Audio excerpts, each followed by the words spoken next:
What? Yep, there Oh, we are. We're live now. So hello. Uh, hello. Hi. I'm not good at these. I'm terrible at introducing things. This is me on my channel, and this is Jay and Marcel.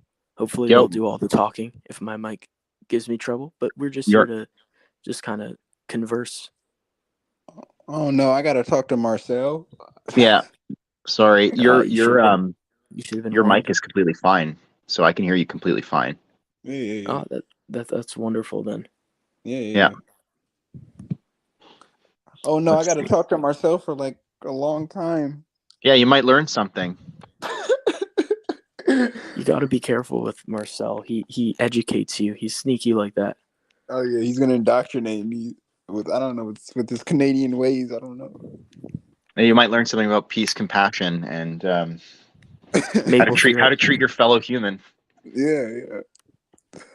But we can learn that in here in America, but that's a rare I lesson. mean, can you?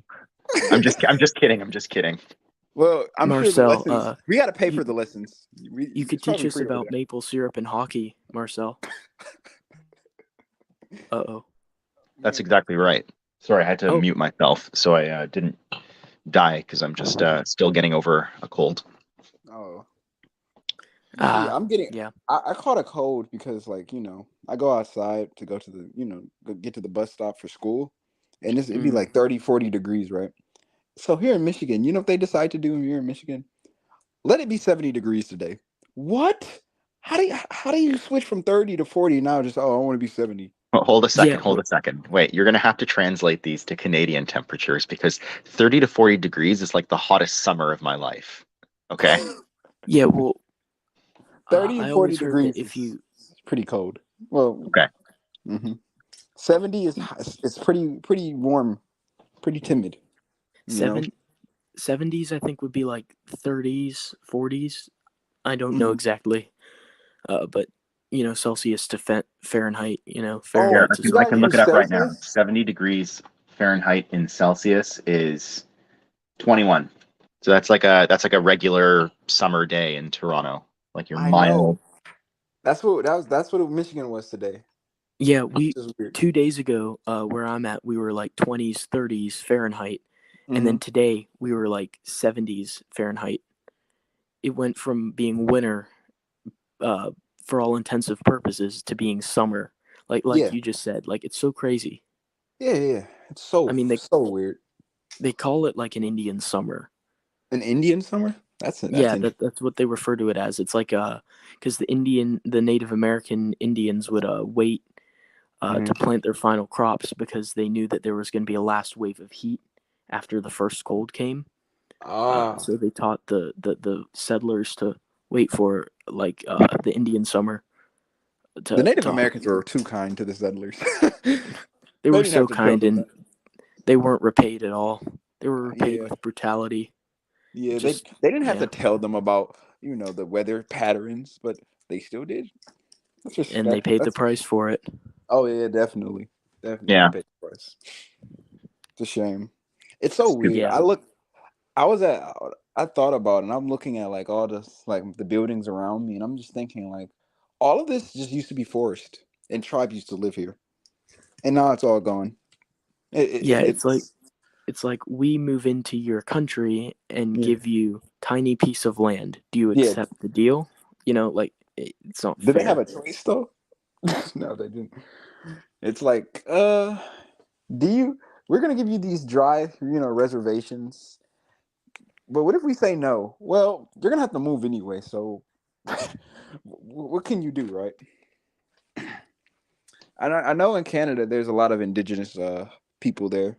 Yeah, How this did? is a heavily political subject in my country, so I'm probably Yeah. not going to talk about it Oh, at all because I'm not educated enough about it to talk about it. So okay. I don't have any opinions one way or the other. Well, I mean, I do obviously, but Yeah. um, it's just something that I probably would want to read up more on before I got on a live stream and started talking about it. Based. Yeah, no, in deference Hmm. to the natives. So what are we going to talk about? Oh, I was gonna just say, I have a portion of a Blackfoot Indian in me, in my DNA. I think. Oh, really? Yeah, Wow. How I far think back does it go? I think it goes from my grandfather's mother. Very I think. interesting. Yeah, I want to do My more research on it. my sister did a DNA test a couple years ago, and it came back. I don't know how accurate these things are, but it came back that our family is like 91% or something from southern Italy. Wow, Yeah. So Italia. yeah, I would love has to go not. visit. Marcel, does that mean you put maple syrup on your pizza? Oh God. That's exactly right. The best of both worlds. You said earlier maple syrup and hockey, but I'm a basketball guy. I don't really care about hockey.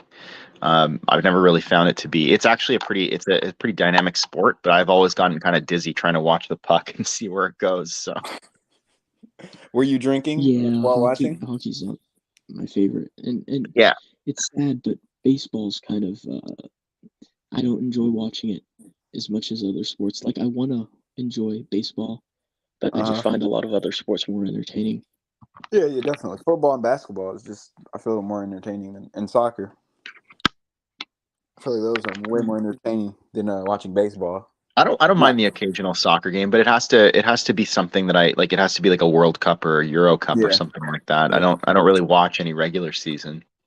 MLS is a little painful being from like I like MLS games, been to MLS games, but comparing it to like European soccer because I'm from Scotland, the soccer there is like on a whole other level than it is here. Competitive. Like just the like level of play and Oh, yeah, the defending is so much better oh yeah. over there. It just almost plays like two different sports. It's really interesting. Like the strategies and everything are even a bit different. Right. Yeah, like, I'm still on that putting maple syrup on pizza. That sounds so disgusting though. No, I Ooh, think it could work. I've really? seen a lot of stuff. I've seen a lot of like what you would traditionally call savory flavors on pizza and stuff like that. Like there's a place that my wife and I go to sometimes that they do like a Nutella pizza as a dessert. So it's like a pizza crust, um, like a Neapolitan. So it's a flat pizza crust, but they put like instead of sauce, it's Nutella and there's other stuff on it. So it's really Well, like it's no different than eating Nutella on a piece of bread, right? Which you would Oh, normally anyways, right? right. just a couple hours ago, I made myself a Nutella milkshake. That was just so good. Just grab a blender, put some ice cream in there, some milk, some Mhm. Nutella, Wow. and that is just delicious. I tell you Man. what. Oh, let me tell you, when you get to be my age, and that's a conversation that you have to have with yourself before you make it yourself a Nutella milkshake. You have to ask yourself, what am I going to sacrifice in Yeah. return? Because if I eat this Nutella milkshake, that is my daily caloric intake, and therefore I can't eat dinner anymore.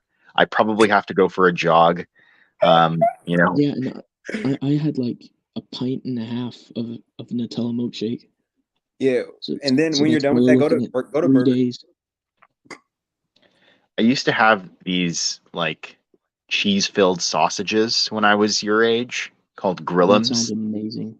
Yeah, and I just think back on it. I'm like, man, I wish I had the metabolism that I had back then, that I could have those things and not worry about it. What's up, Titus? Yeah, it's gonna Hey, like I Titus. yeah I eat like Titus, shit want to right come now, on? so it's gonna be a point where I gotta realize I can't keep eating like shit, because I'm skinny, I'm young, I'm like my metabolism is pretty good. You'll be able to enjoy it for probably the next decade before it Really? starts going downhill. Yeah, yeah. I No, made some. I'd give him 5 years. Oh man, 5? Oh, he had to Yeah, cut it in half. I'd I give you. can't. Well, actually, no. I know your age. I'd give you 7 years. 7, okay. so Yeah, 25 is when metabolism starts to slow. I actually think that's scientifically the case, but it's different for every Oh, person. But around Right. age 25. Yeah, average. geez, I've got Um, to eat all the double burgers and triple cheeseburgers in while I can, right? No more, no that's more exactly adult right. happy meal. more Big Mac. No more nuggets. Hey, Tidus, do you want to come on? You're more than welcome to. Join us, Yeah. Titus. We would be honored if you would join us. Yeah. W. We would be honored if you would join us. Join. Marcel, do it in your voice. We would be honored if you would join us. Oh, so cool. W. Well, Alex is here.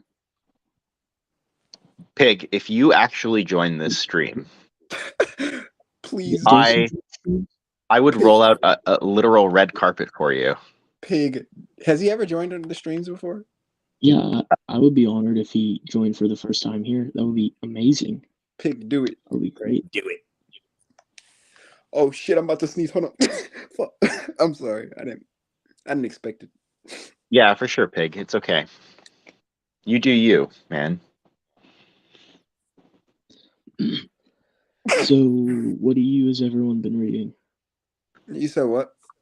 I haven't read any expanded universe in like a month, so that's me. Yeah. Other than short stories, which I read out loud, but in terms of novels, I haven't read anything in like a month because I've been focusing on other non-Star Wars related books. Mm-hmm. You've got a Transformers comic. I have no idea what Transformers are. I watched Transformers Prime and called it a day. So, my guy, you said you watched Transformers Prime and still don't know what Transformers are. Come on now. Yeah, that's all I watched, and that was like probably 6 or 7 years ago. You don't remember nothing? I remember there was like this spider transformer. That's like it. Okay. I'm sorry. I think that was Beast Wars Spider Transformer. That sounds like there was a spider one in Transformers Prime too. Oh, was there? Okay. Mm-hmm. I was like, that sounds like Tarantulas to me, or Black Arachnia. Purple. Was it purple? Yeah, Beast Wars. The CGI did not age well. You said what? Quinlan? I mean, not Quinlan. Brennan. Yeah. Well, what color was the Transformer that was like a spider in Prime? It was purple, right? I think so. Yeah, I'm pretty much a Transformers fan, I would say. I've always liked them. I'm not like a big. I'm not like like Star Wars into it. Arachnid is a loose adaptation of Black Arachnid. Okay. Yeah, I was reading. Well, I don't know. I guess we lost him. Jay. I was reading the IDW Transformer comics last summer, and then I started a new job, and it just kind of fell off my to-do list. But I would really like to go back to them. It's just I right now, if I have any spare time, I kind of want to go back to the expanded universe. You asked what we're reading, and I lied. Actually, I am reading something expanded universe related. I started Star Wars Tales today. I finished the first graphic novel. Oh. How was it? Because Matt Wilkins talks trash about Tales. He hates Tales. Tales. Okay, they're hit or miss, but they're not all trash. Yeah, I don't know. I enjoyed it. I knew what it was going into it. I think when you kind of have an expectation of what it's going to be like going into it from people that you trust, you've already kind of preformed an opinion anyway, so it generally fell in line with my opinion of it. And I've already read a bunch of these Tales stories here and there over the years. Like I read the KOTOR ones, the one about Duran Kaldroma and the one about Darth Nihilus and Visas Mar. So I've read like stuff like that. I've read, this was my second time reading Skippy the Jedi Droid. Did you read the one with Kyle Katarn set during New Jedi Order? No, I haven't read that one yet. But I have. Nathan P. Butler wrote that one. Nathan Butler, yeah. He does a Star Wars timeline. That's awesome. He wrote that tale story. It's a good one. I did read the one where Han Solo and Chewbacca go back to, or rather end up on Earth, and then Indiana Jones finds Han Solo's bones, that kind of thing. So I've read a bunch of the tales. And Chewbacca becomes Sasquatch in that one. That's right. Yeah. Yeah. What's the Indiana Jones one? Are you talking about with the Indiana Jones? That's right. That's the one I'm talking about. And I'm probably going to be reading uh the Sorry, Wilds. guys. Probably going to be reading the Wild Space Omnibuses 1 and 2 Uh-huh. because obviously in preparation for supernatural encounters, but also because there's some stories in there that I've never really read before, like the Devil Worlds stories, Yeah. and Yeah. there's the Pizzazz, the Empire Strikes Back The Pizzazz stuff that's pizzazz in ones there. are So really good. yeah, My so favorite's there's one on a frozen planet. There's like these Yetis. That's my favorite one. okay, That's a I'll good keep one. an eye out for that one. I probably won't have any time this weekend to start it, but next week's really busy work wise. But after that, things tend to slow down a bit. So hopefully I can start it early November. Alex, we all do. All of us. This is actually You my know, phone, Alex. I don't know if that's more or less intimate for you. we all have your face, Alex. Everyone. You know. So think on that. You know. Well, Yeah. I just saw Pig's comment about reading Crimson Empire. I love Crimson Empire. It's like a top 5 for me. So I'm Crimson glad Empire that is great. yeah, you're enjoying it. I actually only recently read Crimson Empire 3 for the first time, and it's really funny. No spoilers, but a certain original trilogy character, well, several of them are featured in that one, but um, had a characterization that I thought was entirely consistent with that person's characterization in a novel called The Crystal Star. And they take place, I think, within like months of one another. So I thought that was kind of You're cool. right. Yeah. Timeline wise, they're very near to each other. Now, there was a Crimson Empire hardcover omnibus released by Dark Horse, and then there's this Legends Epic Collection Crimson Empire. Do you guys know? Does the Dark Horse hardcover omnibus collect anything that the Legends Epic Collection doesn't, or do they collect the same things? Because I was wondering Dark, for like price reasons. which Dark Horse Omnibus? The Dark Horse omnibus for Crimson Empire. Oh, I don't know. I I'll look got. it up. Let me see. Yeah. I was gonna check that out. Is it called the Crimson Empire Saga or something like that? Yeah, it's called the Crimson Empire Saga. It's a big hardcover omnibus that Dark Horse released. It's pretty hard to find, but I was wondering if it collected anything that the Epic Collection doesn't, the New Republic Epic Collection, because I was wondering Yes, if I believe it does. If I'm looking at, so this was made or it was published in September 12th, 2012. yeah, And that sounds about right. so I'll tell you what it collects. It collects Crimson Empire 1, issue 0 to 6, the Bounty Hunters standalone Kennex Kill, Crimson Mhm. Empire 2, Council of Blood, issues 1 to 6. Then we have the two short stories, Dark Hard Horse. Currency. Well, they're not short stories. I guess they're like, They're I the think one of them Dark was Horse Dark Horse Extra stuff, Presents. right? Yeah. Dark Horse Extra presents, yeah. Yeah. So we have Hard Currency and the Third Time Pays for All. And then we have Crimson Empire 3, Empire Lost, issues 1 to 6. And then Star Wars Handbook 2, Crimson Empire. So I know this because I have the Legends Epic Collection. I just purchased it like a few weeks ago. And when it came out, and it does not have the handbook. So it has everything else in it. It has all the short Is the handbook stories. is the handbook necessary? I don't know. I would say it's nice to have. Because it's quite a bit more, but those Dark Horse Extra present stories are in the new Epic Collection.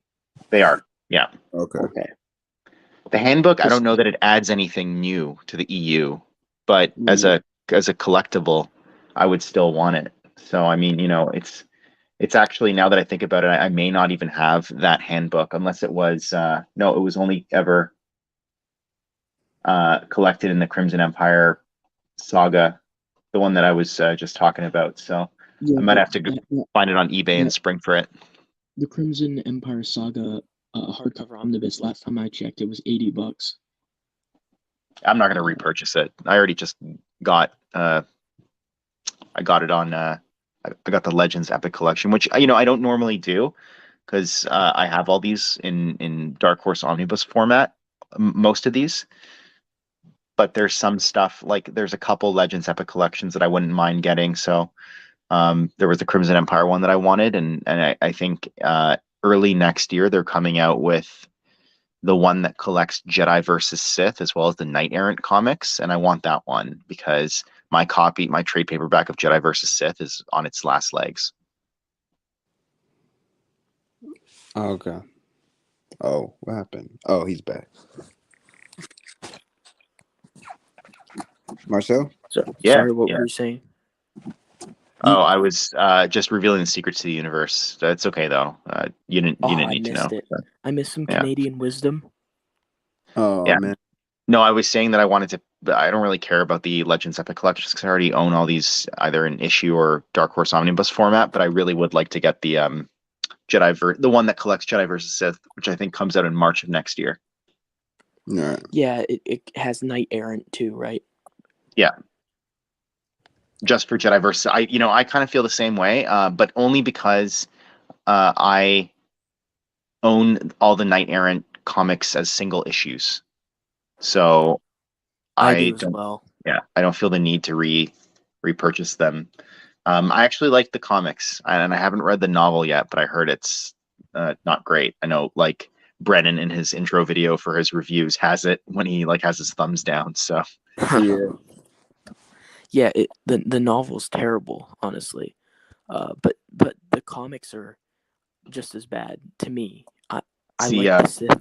I like the Sith brothers, but beyond that, it wasn't a great story. Yeah. In my opinion.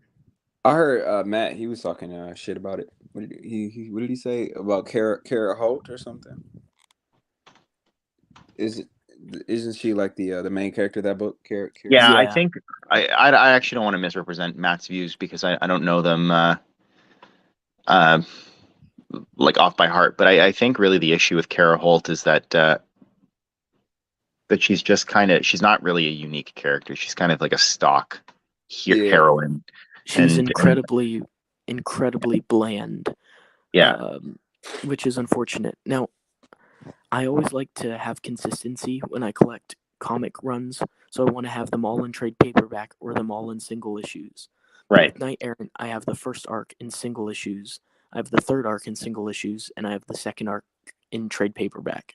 And that really gets on my nerves, just because it looks odd to display it, Well, I'll tell you, I have for both KOTOR and Legacy, I have like the first half of both those runs in trade paperback format, and then the second half of those runs in single issue format, which is which is not great, but it is what it is, and it just speaks to the fact that there was a certain era in my life where I wasn't collecting comics. I at the end of high school, sort of beginning of undergrad, I was more interested in other pursuits, and then got back into them in my last couple years of undergrad, and so that's why at that point, we were already halfway through those runs. But I would really have loved to have gotten the entire run in single issues. Yeah, I just got. Oh, no, go ahead. I was saying, yeah. Recently, I just got into comics, but I'm glad that I have each volume of the Dark Horse Clone Wars, which is great. I got them pretty cheap too. All of the Clone Wars ones that collect the Republic and Obsession and Jedi comic series. Yeah, I got all those. Those were the first comic books I ever read of any comic books. Were those comic books, and those are just so good. Yeah, the Clone Wars era is just my favorite Star Wars era. So anything Clone Wars, I just really love, man. And yeah, you know what I think honestly, it's interesting that you say that. I wonder if you would have felt differently if you were either older or younger. Yeah. Because you are sort of perfect. You're within that nexus. You're like that Gen Z nexus of Clone Wars kids. It's like that thing that you posted in our group chat today where you talked about the nostalgia. The nostalgia, and it was all stuff that I was like, that was when I got out of Star Wars, when I stopped paying attention. Yeah. But to me, that was the era of me being like a kid, Star Wars fandom stuff, merchandise. because Right. because I remember like the micro series and Dave Filoni's Clone Wars and the games and the toys and the little skateboards that came in the Happy Meals. Like I remember all that. It was that or like I owned a lot of those toys, man. I don't I know don't how know to where they select are. comments. Do you know how to select comments in the to like highlight them for everybody to see? No. No? Okay. Because Darth Sidious says Legacy 27 Into the Core is the best thing to come out of Legacy. I haven't read all of Legacy yet. Actually, it's ironic the last issue that I did read was 27 because I think Vector starts after that. But I really did enjoy that issue. And specifically, I like all the stuff in Legacy where they tie it back to earlier parts of the EU. So when in Legacy we get throwbacks to really like the KOTOR era. We get throwbacks to the Rebellion era. It's just really cool that it really is like a legacy and that it ties everything together. Yeah. Okay, Alex says only Quinn can. Oh, he has all the power and the authority, huh? That's okay. Yeah. Did you ever finish the Thrawn trilogy? I'm on Dark Force Rising. Oh. Did you ever But finish Light of the Jedi? We can talk about Disney. Oh wait, no, never mind. We can't. He's back. I haven't picked up Light of the Jedi in a minute. I've been mostly reading comics and Thrawn trilogy. Yeah, that's fair. Weakest of the trilogy, Dark Force Rising. Maybe by like a hair's breadth.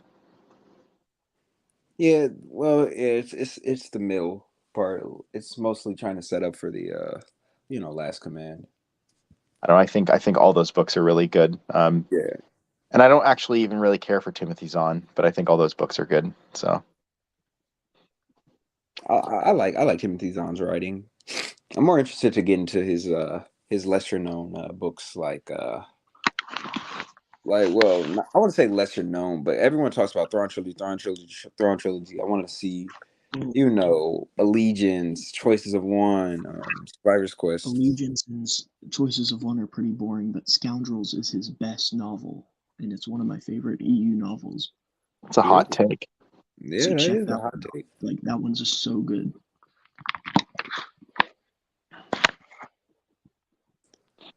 Jay wants to see the garbage books. Well, then he should read Bounty Hunter Wars. I got those Their books. Bounty Hunter Wars aren't that bad. They're not bad enough to commit book violence, Alex. Yeah, I'm just scared of the day when I'm gonna just run out of. I have the Aftermath trilogy. I'm so scared to read it. I'm scared. Should I? Is it Bounty Hunter Wars or Aftermath? Bounty Hunter Wars can't be that bad, guys. It sounds so badass. I love this. You're not a Sith. You're just a cosplayer. It's true. You're just a cosplayer. Yeah,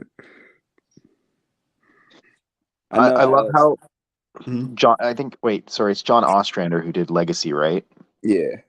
Yeah. There's this propensity, I think, for authors to kind of promote their golden boy, right? Like you see it with Mike Stackpole and Cornhorn. Hmm. You see it with Timothy Zahn and I don't know, like Talon Card, for example, or even like Pelion or Thrawn.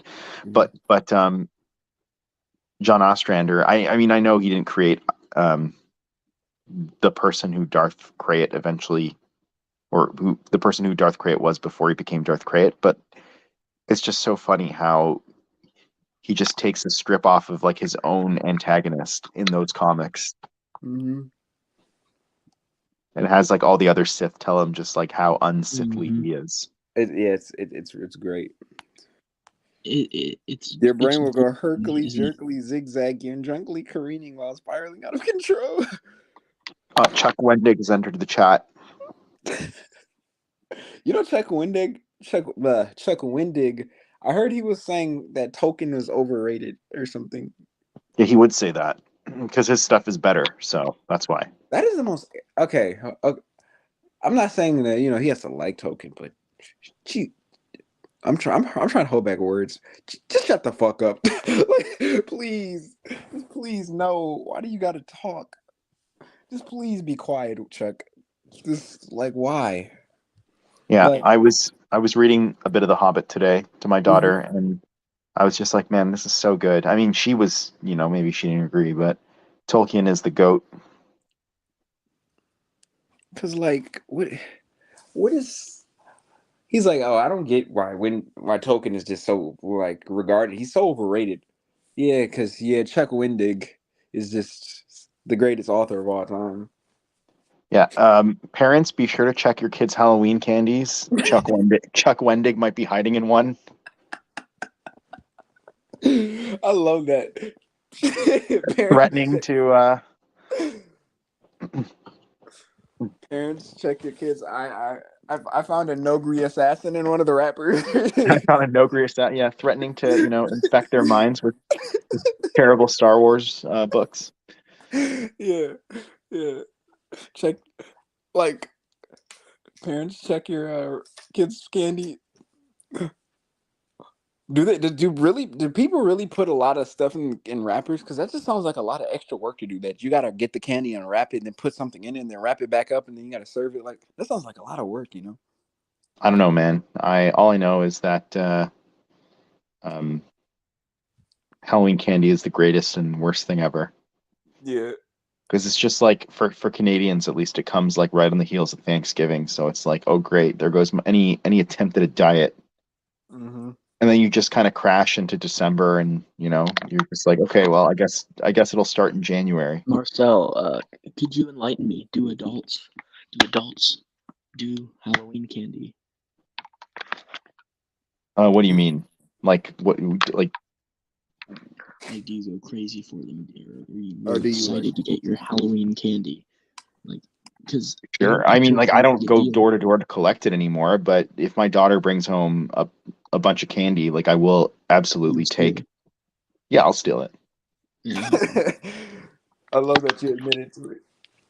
She's too young to eat that much candy anyway. She doesn't need it. Yeah. At least Halloween candy's a myth. Yeah, fair enough. I thought so too. Something sensationalized, It's like just the Satanic Panic.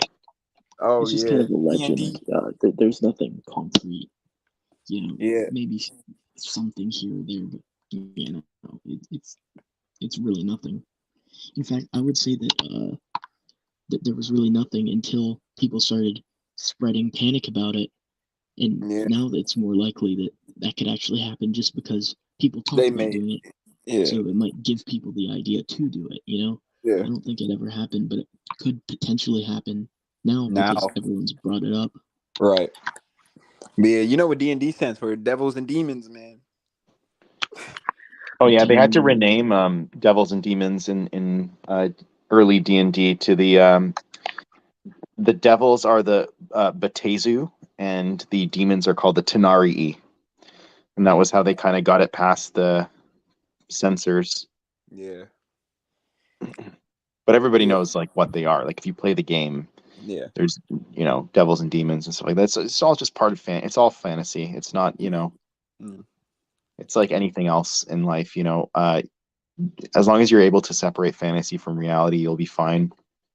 Exactly. Which most people hopefully can do.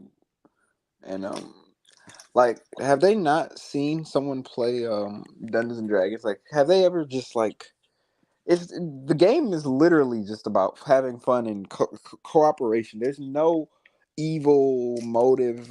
There's no like Well, I mean, yes and no though. Like there are some people who use D&D as an excuse to live out like a power fantasy, and that power oh fantasy may involve violence or even I hate to say it, but like sexual violence or something like that. yeah And yeah and you really need to kind of curb those people in, because it's could make other people at the table uncomfortable. yeah definitely.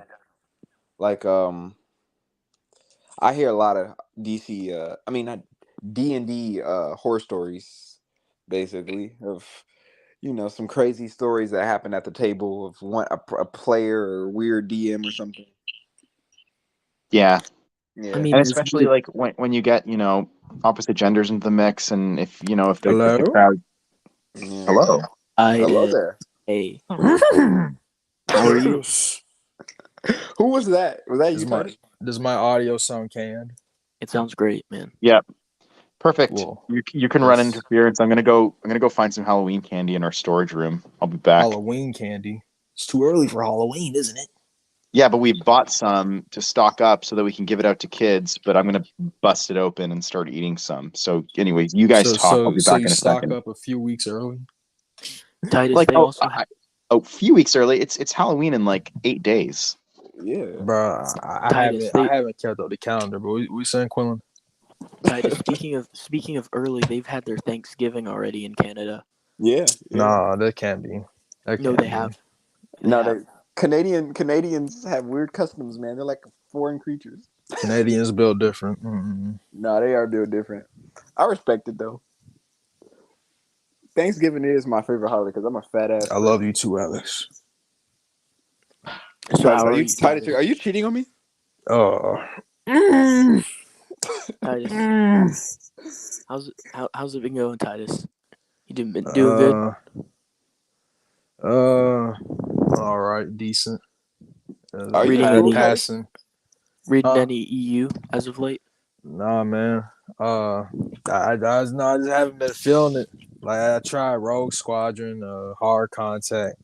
It was both all right. I got farther on Hard Contact than Rogue Squadron. There's just I don't know. Nothing really been holding my interest like that. That's fair.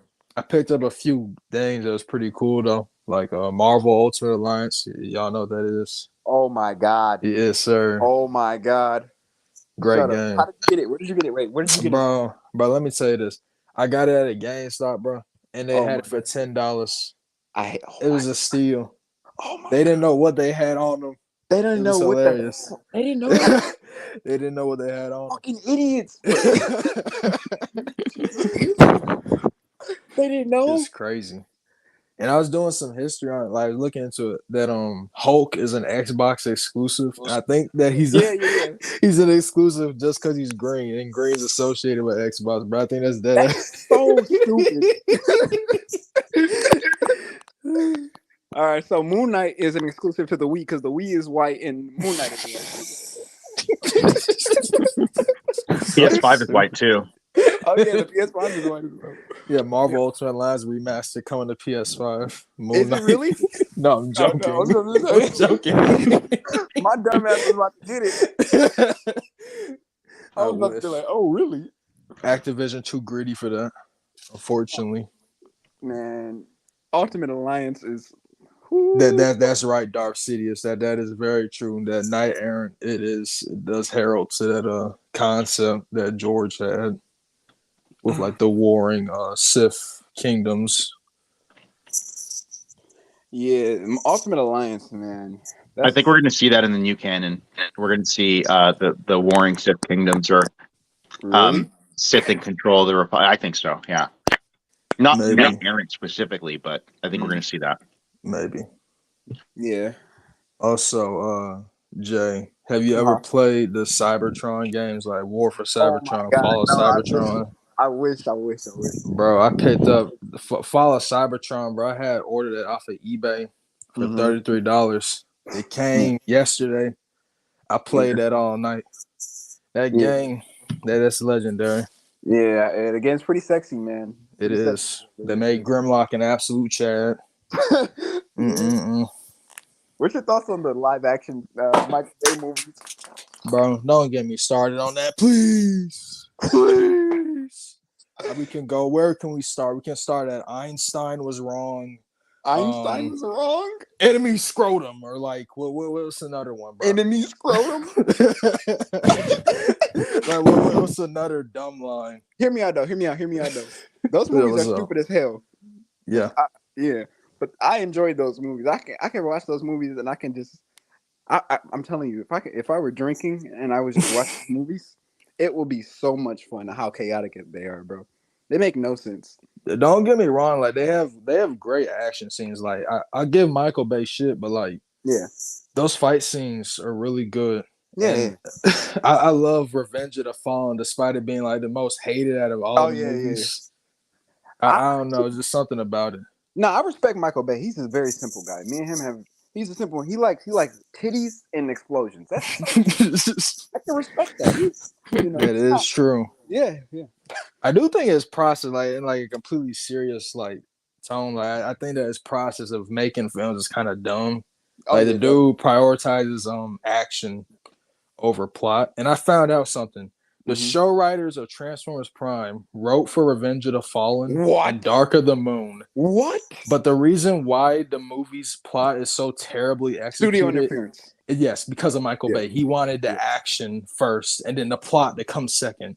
It's absolutely a ridiculous process. That makes so much sense because Transformers Prime, when it comes to writing quality in those movies, is just night and day. Great. Yeah, it's it's two different fucking shades. We're alienating these two very great specimen when we're talking about. They need to be cross-contaminated. All I'm going to say is that I read Skippy the Jedi Droid, or reread rather, that story earlier today, and so I'm thinking Transformers Star Wars crossover. Ooh, that's hot. Marcel, I ain't gonna lie, for the past few weeks, I've been thinking of a fan fiction. Oh no. For it'd be a crossover of the two. But it would take place during the Clone Wars. And I was thinking Cybertron could be a planet in what's this called? Not wild space. What's unknown regions? Unknown regions. Yes. Mm-hmm. Yes. No, we got to make Cybertron up. We got to have them come in during the NJO. Yuzong Vong versus. You scared the shit out of me when you said fan fiction. I was gonna say, oh, here we go. What is Tidus earlier? Say? Yeah, Tidus said fan fiction. I was like, what is he gonna say? And when he said Clone Wars, you knew it was gonna be Ahsoka and fan fiction about Ahsoka. Oh, come on. Ahsoka x Optimus Prime. Yeah, Ahsoka and RC. Hey, yo.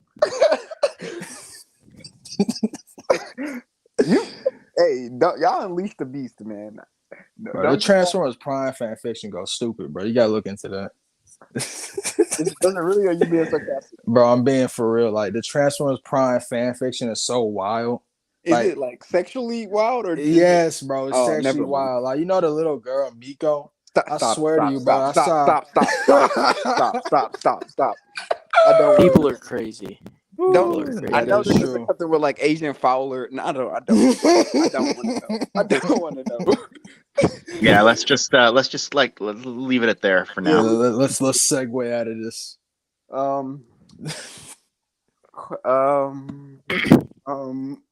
Let's talk about what's your favorite holidays? My birthday, that counts.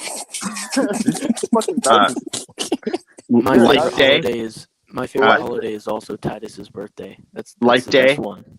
Empire Day. Man, Quillen, what's my birthday then? Man, what's my birthday? You probably don't remember it.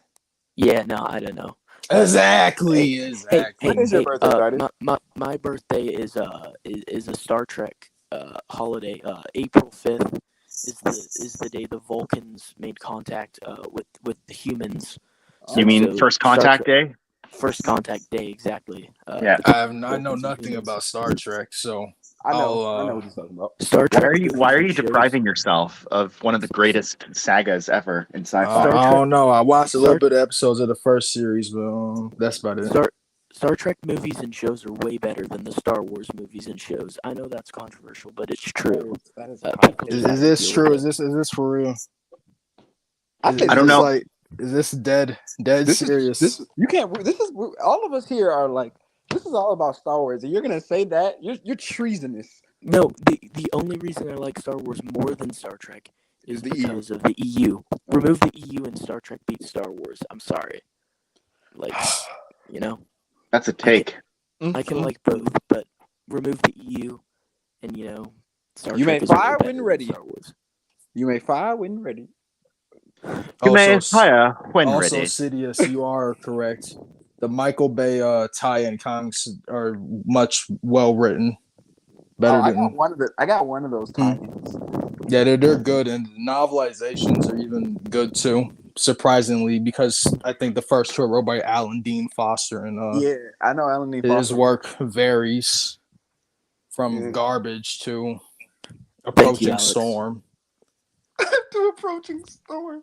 Hey, Titus, did you ever finish the Cestus Deception, or did you just, fall into a black hole of I can't finish this? Man, Cestus Deception took me 5 yeah, weeks. we're back on this, aren't we? I'm just curious. I was reading Cestus Deception like every day for a couple hours, and it still took me 5 weeks to finish Cestus Deception. It just took me forever. It was so boring. Still the slander. The slander never ends, bro. Cestus Deception. I won't lie to you. I dropped it not because I thought it was boring, but just because school, right? Oh. But I actually think that it's pretty good. Same with Wow. Knight Errant. Like it just I don't know. Difference in taste, I guess. Like, bro, like I don't know. What I wanted more Kit Fisto in a book that has him on the cover. I felt he was I feel that. underutilized, I Like mean, they marketed Kit Fisto, and yet he was really underutilized. You know what I mean? he is. He's like he's second fiddle. I think he's not even second fiddle, probably fifth fiddle. Fifth fiddle. Wow. Yes. That's false advertising. I'm pretty sure like it was a thing on Wikipedia I read. I don't remember if it was Jedi Trial or Cessus Deception, but it was one or two that Count Dooku. Mm-hmm. Oh, no. That has to be Cestus because it was like Count Dooku's on the cover, but it doesn't even make an appearance or mention in the book. Wow. What was that? Wait, that was Jedi Trial. It was Jedi Trial, wasn't it? No, that was Cestus Deception. No, it was Cestus because the Ventress is on Jedi Trial. I was thinking for a second, like, hold on. I just love how Kit Fisto in the Clone Wars micro series like takes out a contingent of whatever Quarren and Separatist forces like it's nothing. Yeah, and then in TCW, Grievous bests him easily, and he has to retreat. Bests him? Well, I mean, I was gonna say also in Episode 3, he just gets like taken out in one hit by Palpatine. Now, I'll always say this: Kit Fisto put up a better fight than Agent Kohler and Stacey Tin. Yeah, yeah. He blocked like 2 strikes before going down. But TCW, Quinlan, you said that Grievous was best in Kit. Nah, Kit like, Fisto was best. From what I remember in Layer of Grievous, Kit Fisto was literally holding off of Grievous. Yeah. And then he just ran away. Well, Quinlan just dipped. Well, that happened. Well, we rule the chat now. I am the Senate. I am the Senate. The chat room is for my ruling. We're gonna be Starscream without. We're gonna crown ourselves, and then he's gonna come back. What the fuck have you been doing? This is bad comedy, Tidus.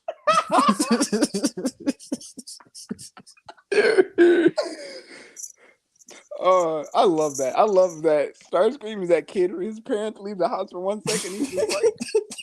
I wish I could highlight comments right now because there's a comment in the chat from Darth Sidious that says, only a New Hope splinter the mind's eye, the approaching storm and the Force Awakens are canon.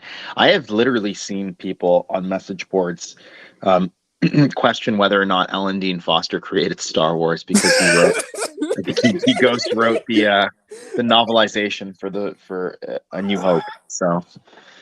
Yeah, Alan Dean Foster's a true king of Star Wars, not George. Yeah, no. George Lucas is an alias of his.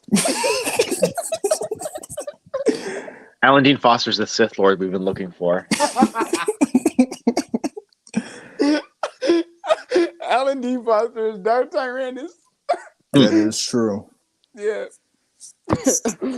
Yep. All the roads lead to Alan Dean Foster. I knew it. Makes sense. Quinlan, have you connected? But Can you hear me? Starscream cracks me up, man. He's just so funny. I mean, how much of a piece of he's just so full of himself. Okay, he's one of my favorite characters. Here's a question for all of you. What's up? And you can't say the Clone Wars. Okay. If you could remove one thing from the expanded universe, like just get it rendered non-canon, what would it be? Knight Errant. It doesn't connect to much. Just remove the novel and the comics, and you've not lost really anything. I got something. What do you got? It's something worse than Knight Errant slander. Oh no. We got to remove what's his name? Me and Quillen used to joke about the guy all the time. What's his name? Yoshi Raph Elon. Remove that sucker from canon. From StarCraft. Republic issue 27. Yes, him. Yes, StarCraft. yes, that issue. We got some comments in the chat here. We see Legacy of the Force, Bounty Hunter Wars. What about you, Jay? What would you remove? I have an answer too, but I'm trying to think. the Denning verse. Bounty Hunter Wars. Don't you dare. I don't know what I would remove. I gotta think about it.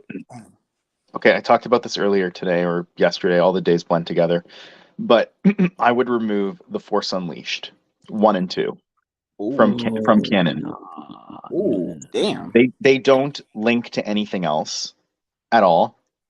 Starkiller isn't referenced in any other EU works ever again. The Force Unleashed came towards the tail end of the EU. They hadn't. Well, it didn't. Like it was like 2008, right? Like I guess that's the tail end. But I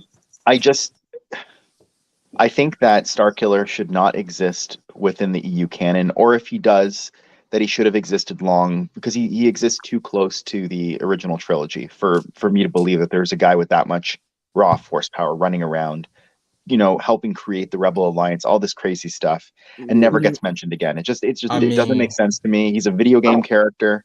He should be Infinities. I agree with your points, Marcel.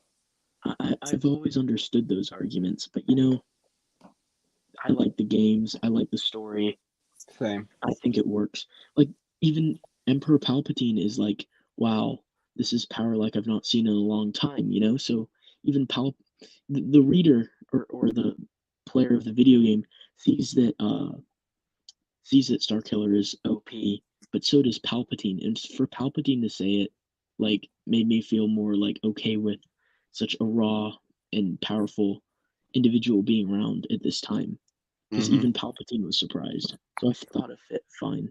I just think it makes the EU sillier than it needs to be for a character that strong to exist in that era.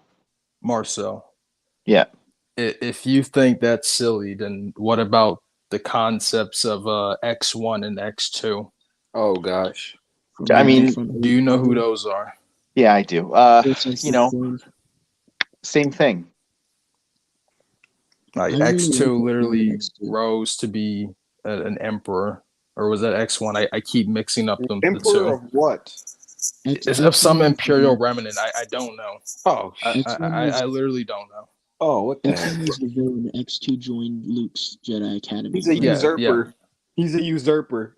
X2 joined the Academy, Quinlan, right? And 1 was the emperor of the remnant. Or one, yeah. There's only one true emperor. I thought it was cool. 4 sensitive clones. I thought it was great. So I thought Alex the story of the game was pretty cool. Elite Squadron. Alex says that I like Jedi Prince. Jedi Prince doesn't fundamentally upset anything else in the expanded universe. I mean, it introduces Zorba the Hutt, or doesn't introduce him. I actually think he was referenced before that time, but I don't really see any issues with it, especially with Abel Pena's article afterwards that works it better into the EU. Yeah, I wouldn't know what I would get rid of out of the EU timeline, really. I love Jedi Prince. You can't remove Jedi Prince. Jedi Prince is great. Dark greetings. Man, speaking of Elite Squadron, one thing I really hate is that whenever Star Wars YouTubers bring up Battlefront 3 in discussion, and people are like, oh, I really wish Battlefront 3 would have happened. It would have been so cool to see, when essentially Elite Squadron's story would have been the exact same thing we would have gotten in Battlefront 3.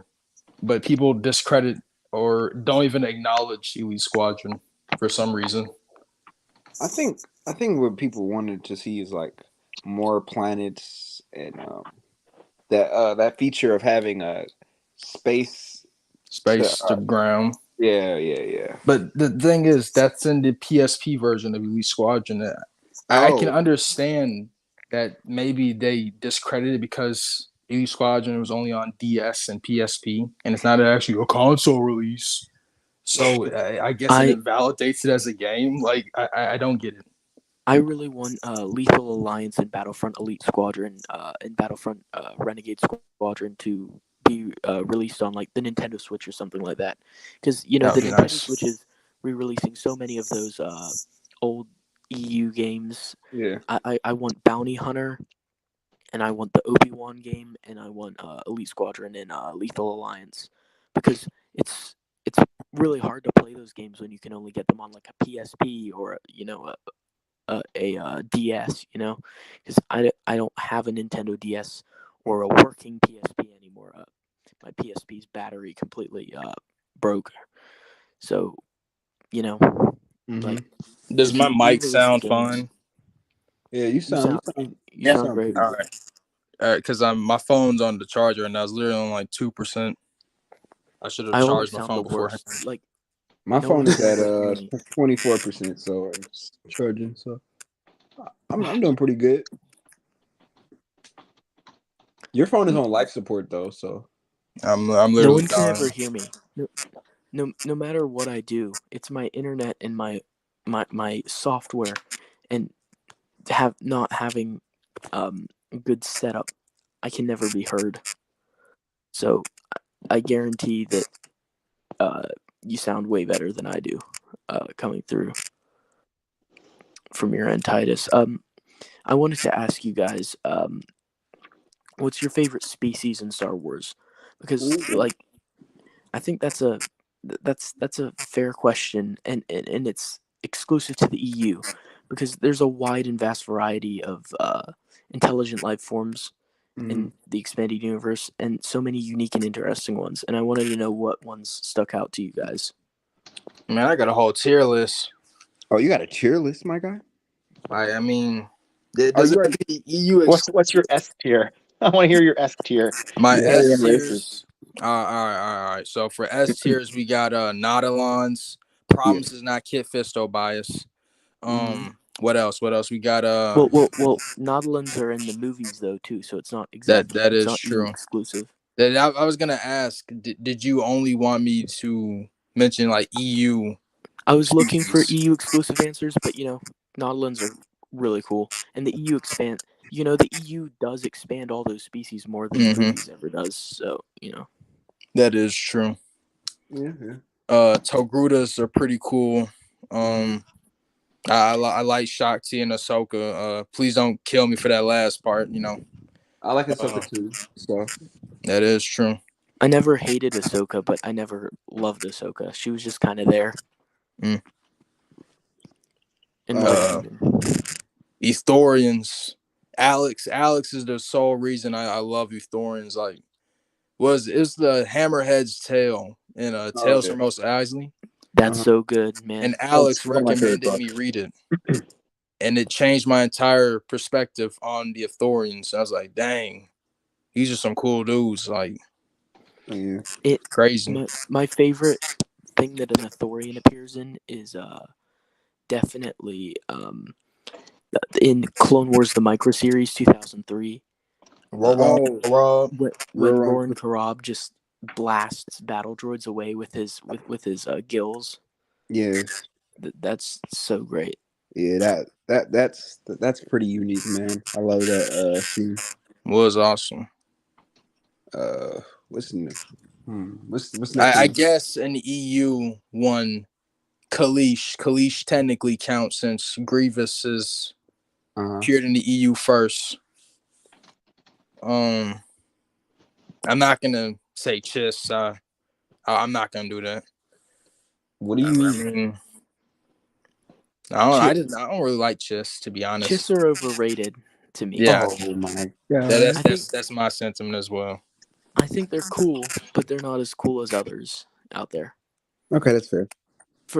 Tongs, that's a good one. Yes. Oh yeah, the Tongs. What's another? I would say probably the Sith species, like Darth Sidious said in the chat, or that's a good one. Yeah, that's a good one. And really distinct, kind of cool look to me. Or the other one I was thinking of. I mean, it's kind of a low hanging fruit answer, but I really do love them, and we'll never see them in the Disney timeline. I'm fairly certain of that. Is the Yuuzhan Vong? Yeah. So That's what I would. that That's is- what my answer was. Use en Vong Perfect. for sure. No, we don't. We got to use on Vaughn. We call him the Grisk. the Grisks, yeah. Oh Um, yeah, I forgot about that. That's I'm waiting for somebody to say Killix. I'm just waiting. Oh Salonians. What a based answer. Oh yes, You know, the otters. I mean, I am the so tired of otters. I'm so tired of the Killix taking crap from everyone. Come on, they're great. Sure do with my bug orgy.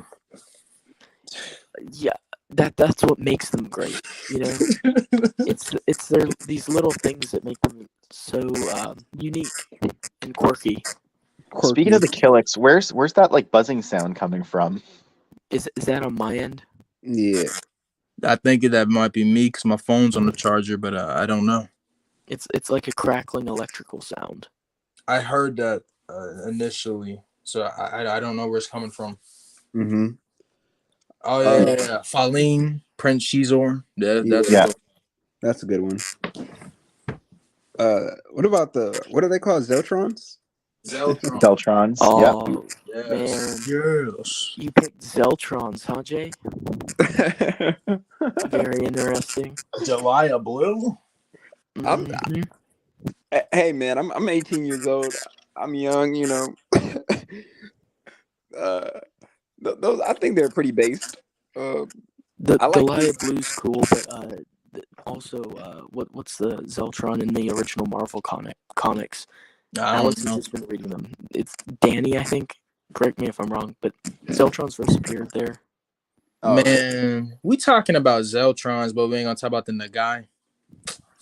The guy are so cool too.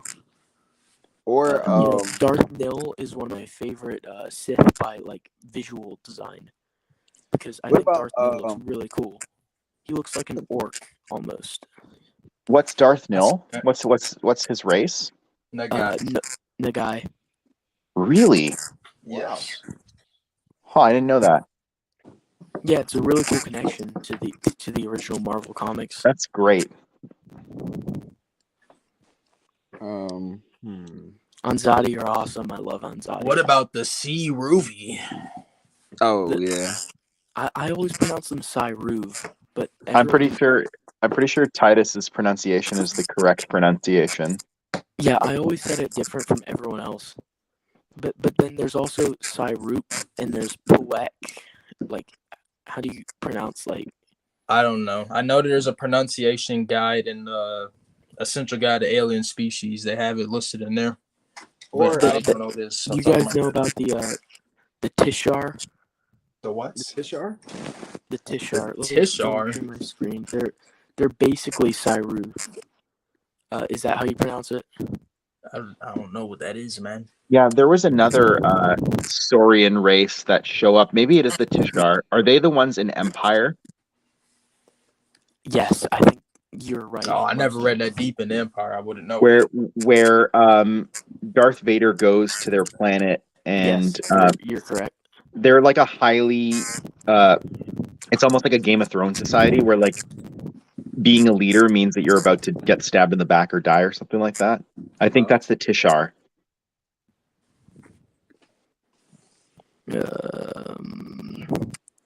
Let me share this. Can you guys see this?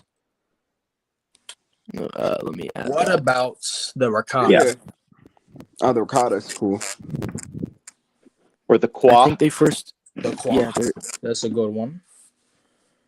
I've Yeah, never yeah. seen that species. Here, keep scrolling down. Wait, well, go back up. What about the Here they are in Gungans? Empire. Did you say the Gungans? Yes, This is them in Empire, Marcel, isn't it? Yeah, government. See, that's exactly it. Yep, exactly what I was thinking about. See, rash of assassinations. That's what I was talking about. Yeah, they're really cool. Oh, the Nogri is cool as well. Oh, the Nogri are awesome. Now, Yeah. now here's one of my favorites. From the EU. I just always thought they looked like lions. And I thought they were cool. Oh, that's badass. Yeah, Are those the Cathar? They're a SWOTOR. I think they're in KOTOR. I don't remember. Juhani. They're also in Tales of the Jedi. You have Kratos and Stobar. Dawn of the Jedi, Tales of the Jedi. There's even one in the Legacy comics too. Yeah, you may be wondering, I think, why they don't show up kind of post the Old Republic, and I think it's because, correct me if I'm wrong, I think Revan destroys their planet. That sounds familiar. A genocide of the Cathars sounds familiar. I think only a That was couple the of them survived. Mandalorians that did the genocide. It was the Mandalorians, right? Okay, I knew it happened during that era. Revan took up.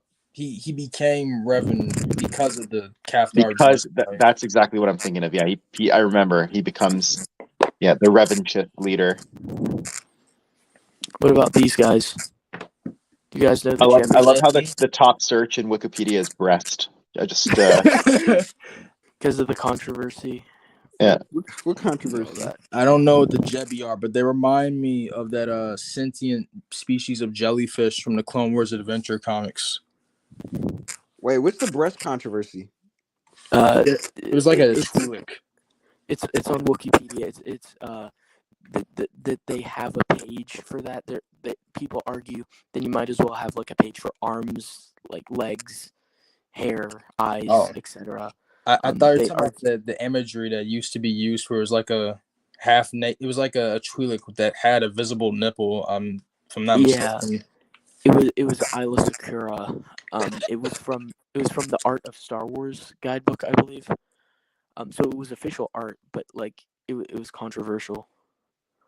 Okay. We all know George Lucas was down on that one. Oh yeah, definitely.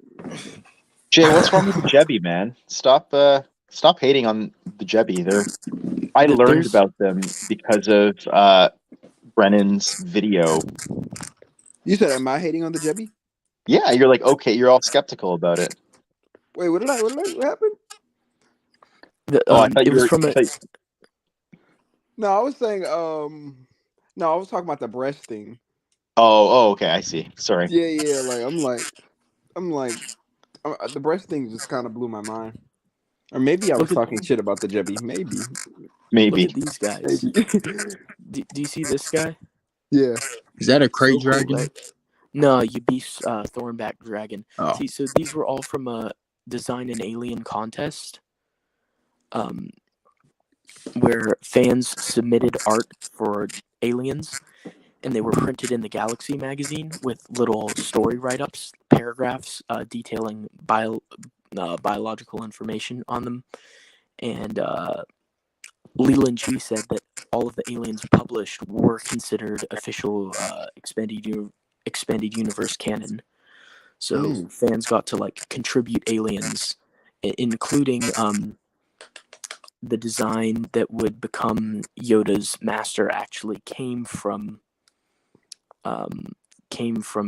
art that was submitted, I believe. I know what you're talking about. That Nikata Del Gormo. Yeah. Looking for where he is. I think he was one of the ones there. Yeah. They were first featured in the Design an Alien contest. So, I've always found them really cool because they're kind of obscure Design an Alien stuff. But it's really cool that fans got to contribute EU information. Though one of those aliens was drawn in crayon for its official image. But they all have write-ups, and Leland Chi said they're all official. So I think it's really cool. I have the Galaxy magazines that have it printed in them, and I just think it's really cool. But that is true. It's kind of like it was either Warfare or the Central Atlas, but I think that folks on Wikipedia contributed to the making of one of those books. Oh, nice. Was it Atlas or was it Warfare? It was Warfare, I believe, but it could have been Atlas as well. I know that Wikipedia contributors contributed to Warfare because there's a. I read in the Essential Guide to Warfare that there was like a thank you to the people on Wikipedia, but in the Essential Atlas, the planet that the Jebi are from, that's the species I just showed you that was drawn in crayon from the Design an Alien contest. The Jebi are from a planet called Rainbow, and Rainbow is in the Essential Atlas. Amazing. That's pretty cool.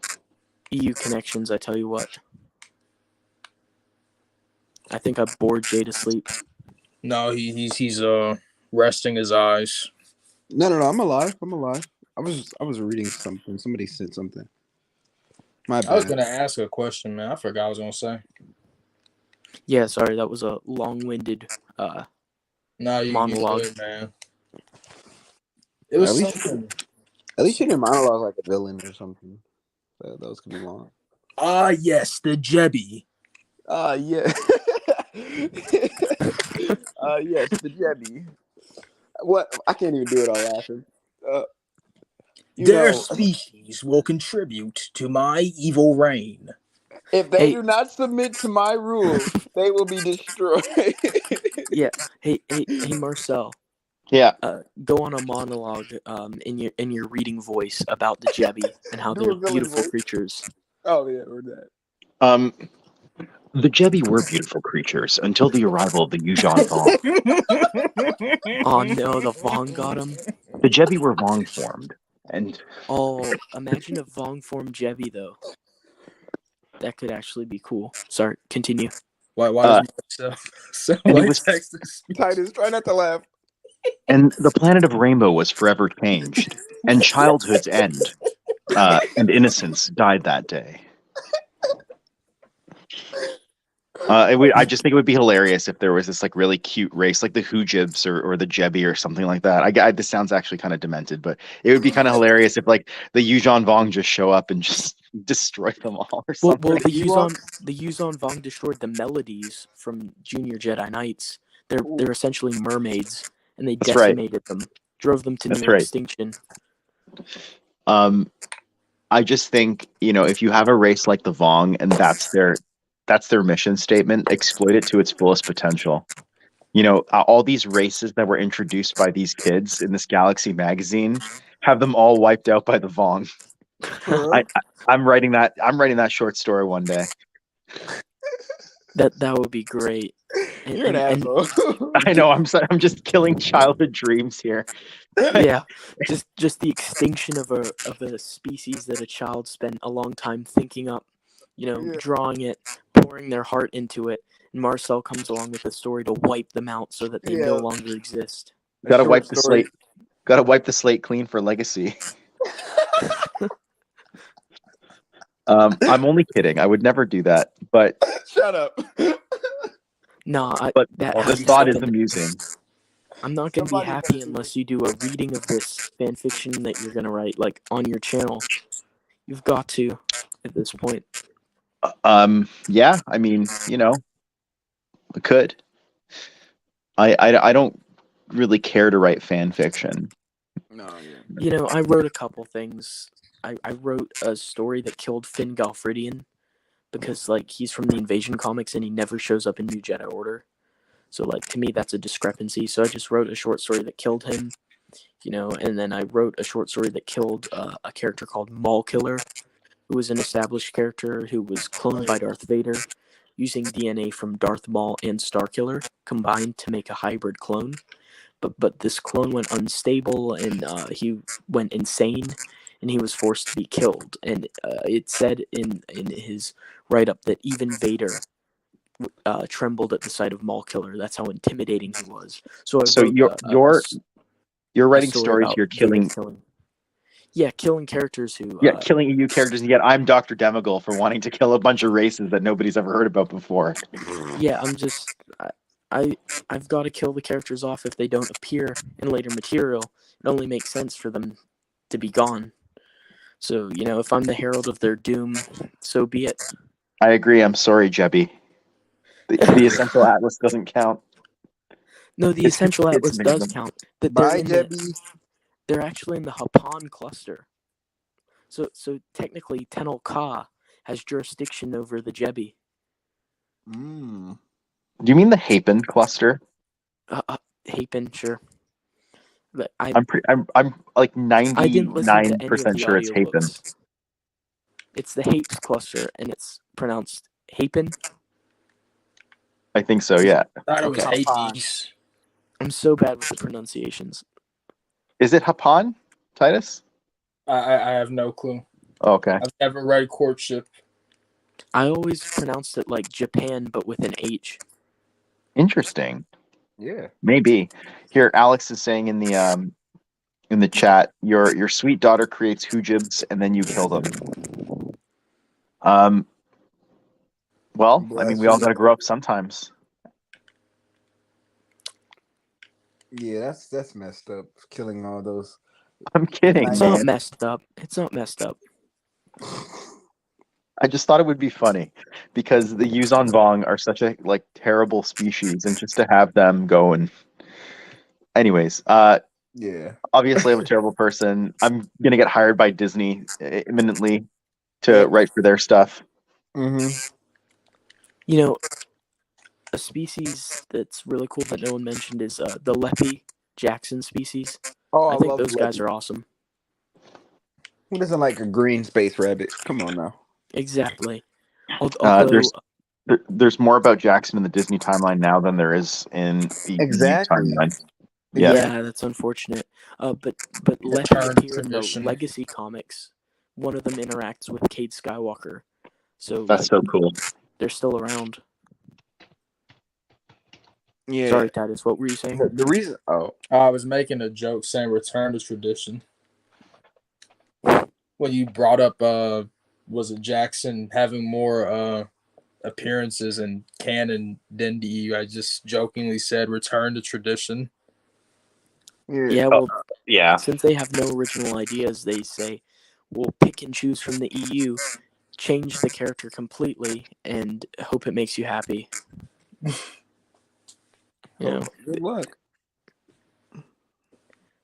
Yeah, Kevin Scott, the writer for those comics, he says that Jackson is one of his favorite Star Wars characters. So, that's why he's more in the Disney canon than in the EU, really. If you know how Star Trek the Litverse got its ending, Coda, right? I have no idea. I don't follow the Star Trek. Oh, books. okay. Sorry, 'Cause Brennan. I I know that thought, the for example, I continuity's thought for messy. some reason that you did. But anyways, the Alex does. Litverse. Okay, yeah, that's fair. The Litverse, which is like this in content, though it's not canon to the shows or anything like that, but all the books kind of reference one another throughout the various eras of Star Trek history, and they actually had like an ending trilogy, I think, called Coda. If the Disney timeline were to ever get rebooted, like say there was a third timeline that they decided to start or something like that, I think a great way to end the Disney timeline would be to have the Yuzon Vong, invade the galaxy and Kill Rey. win, just win the war. Of course, that sounds great. That's the only way they could get me to read Disney canon, live action, R-rated, Yuzon Vong, episode 10, and call it Star Wars Endgame. They don't got the balls to do it. They really should. It would be a great like a what if, like Star Wars Endgame. I think the world is ready for this. Just have the Yuzon Vong win. Just have Darth Nihilus come back and have him consume everything. That's almost as great as Darth Krayt showing up in Fate of the Jedi. Oh yeah. Yeah. No, Disney they would never commit to something that dark.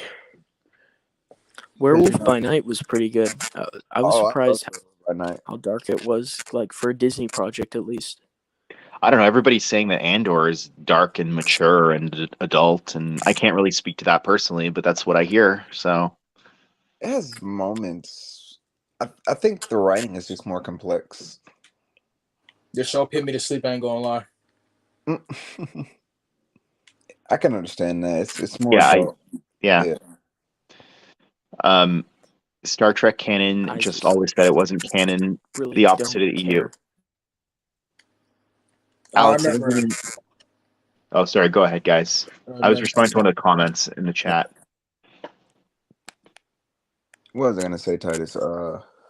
Damn. Alex had said I should watch Deep Space Nine, and I was gonna respond by saying like I haven't finished the original series. How would that make sense? You don't really need to. Deep Space Nine stands on its own, and in fact, the other thing you might want to consider is, because it's 7 seasons, is looking online and sort of cross-referencing a couple of lists on the most essential episodes. and then even just watching those. And if you really like the show, you can go back and watch everything. I'm 7 episodes into Deep Space Nine. It's not nearly as good as Next Generation or Enterprise, but it's still good. Okay. I'm sorry, Alex. Sorry. Deep Space Nine is the best Star Trek show that was ever made, hands Who down. did Well, that noise? I'm early into the first season, Who didn't so mean to I do can't that? speak to it. But it Yeah, didn't that's start fair. as good as Next Generation did. No, I didn't mean to do that. Okay. That's okay. Every Trek show, it requires a couple seasons to kind of get off its feet, and Deep Space Nine is no sure. exception to that. I You said know- wrong really loud. That's what happened. Give a Trek Did you show throw a like book across the room too? No, just my voice. My parents aren't home, so. Oh, so you just Oh, running?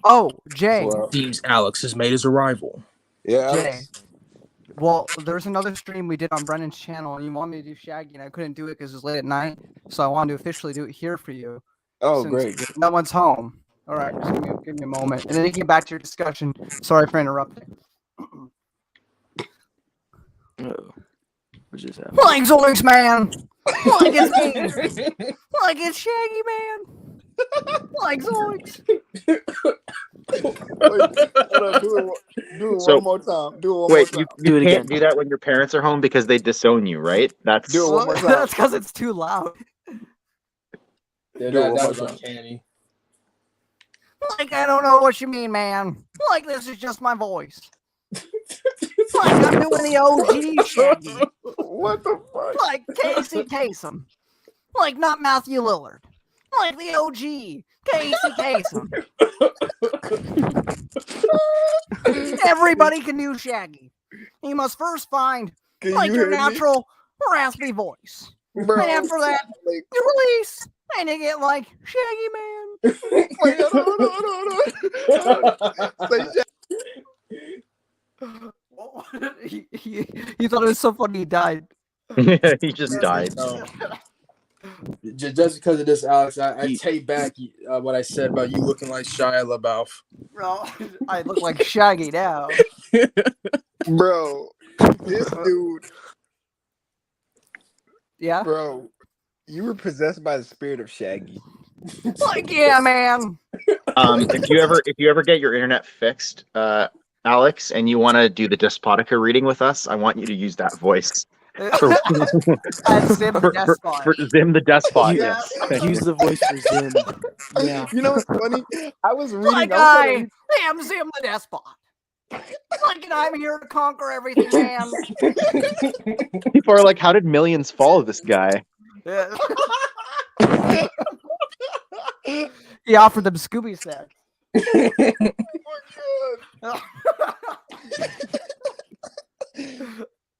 I ain't gonna lie, Alex. You're fucking. I don't even want to say retarded, but you. Jesus Christ. It's amazing. Thank you. I You're a legend. I just, when I was in high school, I wasted my life and spent time perfecting that. So, And look at you now. and then I also do a decent, but I can't get my voice deep enough. You get Barack Obama. I don't have a teleprompter, but it talks like this. I love my job. My wife looks like a man. Oh, Oh, But I like that. damn. Alex. the Michelle slander. Look, she's the one that put in schools all the healthy choices and none of the fun ones. Yeah, she did It's her fuck the fault. school lunches. It's her fault. Yeah, I agree with you. She did fuck over our school lunch. Is it like an American pastime to hate your leaders? Yeah. Well, no. Only if someone messes up our food. That's Yeah, when an yeah. American gets angered. And she That's also showed up on iCarly, which was even more cringe to me. Oh man, don't talk about that. Don't talk about that. They didn't bring Barack Obama on there. They brought Michelle. I don't know why. So how are you, I should Alex? do. Let me hold on. Sorry. Let me fix my voice. I'm doing all right. You need to seek help. I need to seek help. I do have many voices in my Yeah. head. We had 5 watching, and now we only have 3 watching because of your Barack Obama voice. You drove them away. Yeah, they must be Republicans. Politics, like always. It's okay. I can make that joke. I am on the right-leaning spectrum. So. If they're offended, they're stupid. I think everybody can make Republican jokes. I think everyone will try to make jokes. Yeah, I mean it goes both ways, but yeah. But I just feel like the right is just there's a lot more comedic opportunities sometimes. I'd argue it's equal, but we'll move on from this subject. I'm just doing it. Do you want a Canadian's perspective now, fellas? No, nobody cares about Canadian perspective. Yeah. Good. Because nobody cared about the United States from 2016 to 2020. So that's weird, since every state that wasn't America kept talking about how bad Trump was. So I don't know. It was the most popular show in town. Well, that is what anyway, we're gonna how I'm doing. I'm doing fine. I worked in its work, so not much to say there. I finished Courtship. It's just as wonderful as always. I heard some people in a Discord chat before trying to argue that Courtship is not based and doesn't understand Han and Leia, and that The Force Awakens might actually be better. What? With Han and Leia's relationship, and I wanted to kill myself. Yep, they actually try to argue that, and it's absolutely. I can't just. I don't remember their names. They weren't important enough to me. But the point is, if you name names, there would be some murders. I'm afraid. Oh, come on. Just as wonderful as it was the first time I read it, it is a cheesy romance novel, and it's fun, and it introduces so many important plot points. Jay, do you enjoy the Darth Miri arc in the 2008 Clone Wars show? Yes, and the Night Sisters are in there. That's where they came from. Yeah, the OG. And the Hapens, who are very important to NGO and onward, with Tino Ka, who ends up getting a relationship with Jason Solo. All starts with that. How did you pronounce her name? Tino Ka? Tenel. I always said Tenel. No, I've never said Tenel. I said Tino, but I'm probably in the wrong. But I don't listen to audio. I don't listen to audiobooks. I just read it. But I do, and it's Tenel Ka. It's Tenel. Okay, but Marcel's the EU grammar Nazi. That's why he started off on YouTube with his Revan pronunciation video. I don't get it right all the time. I know. I don't get it right all the time, but I'm just trying to bring accuracy to the fandom. Oh, okay. Tenel Ka. And Tennial Dojo, where the fudge her mom name is hard to say. It's Tennial Joe. Marcel. Yeah, that's how I always read it as well. So. Joe. I never even listened to any audiobooks. I just thought it was Joe. I ain't gonna lie. I'm a grammar Nazi, but at the same time, I fuck my words up, so I can't be a grammar Nazi anymore. So Isn't it Chumta or something? But before the Joe part, I think it's Chumta. Oh, you know the best thing about Dark? Yeah. I won't spoil, but it makes me happy. Even though it shouldn't. Maybe I'm a dark side user. But wait, you're a what user? Dark side user. Oh, dark side user. Because what happens in Darkness makes me happy with a certain character. Why can't you just be a light side Sith user? Because I would never do that in SWTOR. A light side Sith user. Marcel, you know what I'm talking about. I'm trying not to spoil for those who haven't read it. I think I do know what you're talking about. Yeah. I gotta tell you though, like I said, I'll defend Legacy of the Force, but Dark Nest trilogy got me to stop reading. It got me to stop reading Star Wars though. Except for the parts with Jason, I really enjoyed it. No, Marcel. It did for years. Yeah. No, Marcel, you're gonna have to remind me how you pronounce. You don't like bug orgies? Wait. Brennan's gonna make a joke. I think. Wait, Brendan's gonna make a joke. What was your joke, Brendan? Oh, geez, it's not gonna live up to expectations now. So I will just say that I was just gonna say something stupid like Revan should be pronounced Ravoon, correct? Ravoon, is that correct, Marcel? Yeah, never mind. Ravoon. Yeah, see, it was hilarious. Obviously, look, Alex already informed us that nobody wants to hear a Canadian's opinion. So I'm talking about your country. I want your opinion. I would love to hear Canadian's opinion. I care about Marcel's opinion. But Courtship also introduced the Qui, who were later revealed to be the Qua. I really think that's a cool connection that we don't talk about enough. And an introduction. We also yeah. get slightly more backstory for Yoda. Really? Yeah, Because he with the chew on Thor. Because he went to Dothmere. Oh, And he- yeah. like 400 years before the prequels, and he like taught the natives some things, which is why they have their culture now. Warlord Zinj. Warlord Zinj, I think he's I rather actually think it's pronounced Zinj. You're right, Warlord Zinj. But he was introduced in that book for the first time, Yeah. and he's a major He's a major antagonist in the X-wing series. Yeah. Well, in Yep. the Ray Squadron ones, yeah. I mean, Oh, even in Well, like he's mentioned in the earlier ones, but he's not like the forefront problem until Ray Squadron. that's right. Yeah, I mean, he he's like technically is the overarching because they keep mentioning like how he keeps doing stuff, but the one that's actively causing the protagonist's problems is Izard. Izard, yeah. I think Yeah. characterization of Han and Leia from Courtship of Princess Yes. Leia and Tatooine Ghost work very well together. Well, I think I agree with you, but I think the issue that was brought up in the Discord was that Leia kisses Isolde, and that was at least that was one of the primary issues. It's such a fast. It's like one sentence though, and it's because the whole thing. You got to remember, it's been like months since she's last seen Han because he's been trying to defeat Warlord Zinj as a general. Okay, because character development. He doesn't go back to smuggling and leaving his family. He's a general right now. He's doing important stuff. So is Leia. And if you're in a relationship and you haven't seen your girlfriend in like months upon months upon months, a relationship is built upon spending time together. They haven't had that. They've been distanced. Okay. And so this hot guy comes in and is like, I can help end this war for you. All you have to do is marry me, and you literally get to own all of my ships, all of my weapons. It's all yours. You can finally have what you've wanted as an ideal for so long, which is for the empire to end. And all you have to do is marry me. Okay. So there's some conflicting things going on in her heart right now. Now, of course, the whole point of the book is that in the end, she chooses Han. Because Han is her true love. That's right.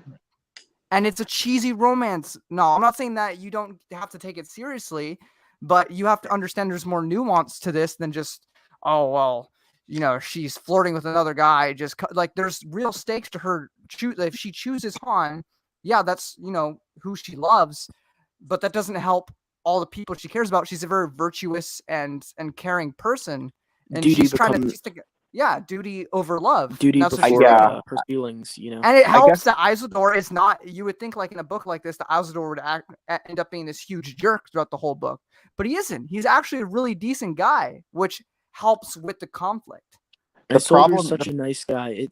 It really hurt.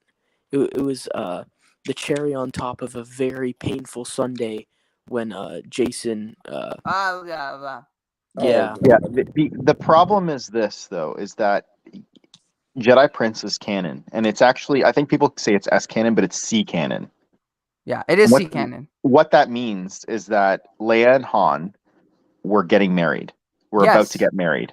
But we know before the wedding was interrupted, right? Yep. And the Imperials. We know it would have been interrupted. So they were trying to get married, but things got broken up, and then they get separated for months upon months upon months. So that still works with the whole idea of courtship. But in the Disney canon, they just get married. Dang, Matt just... Damn. I love you too. Matt's popping up everywhere. Matt is just showing up, huh? Matt is always watching. Yeah. Matt's never heard my Shaggy. Matt I just feel like if their relationship was at that level at one point, it's really sad to see that it devolved to the point where Leia would kiss another guy. Look, I'm sympathetic to that view, is all I'm going to say. No, I understand that, but I'm still saying I think that here's the worst thing. In Disney, he just leaves forever. All right, here it's not. But I'm not talking about Disney. I don't want to talk about Disney. I don't want to make any comparisons. Okay, fine. Just within the confines of the EU. Yeah. Relationships aren't always peachy, and we know the outcome because we've seen the Thrawn trilogy. We know they get married. We know they have kids. Right. So in this book, we're getting some, romantic conflict because it's the story about how, in the face of everything, in the end, she chooses Han and Han chooses her. So I think it's fine if they have some conflict in there in the middle. I don't mind it because I know the outcome, and the outcome is that they end up together. If the outcome of courtship was that they separated, then yeah, I'd agree. But because they end up together by the end, I don't mind. There's a little bit of that conflict going on between Leia and Isildur and Han. I also extremely like Isildur's, the person he actually ends up with. I think that was really good how they did that. Also, Right. Luke's characterization in courtship is just, oh my god, it's perfection. Love it. Love everything about Luke Without in that courtship, book. you can't have one of my favorite female EU characters ever, which Tino is Telka Ka Jo. is one of the best Yeah. female characters in all fiction. Top And I will three. stand by that. Top three, I'll no stand doubt. by that.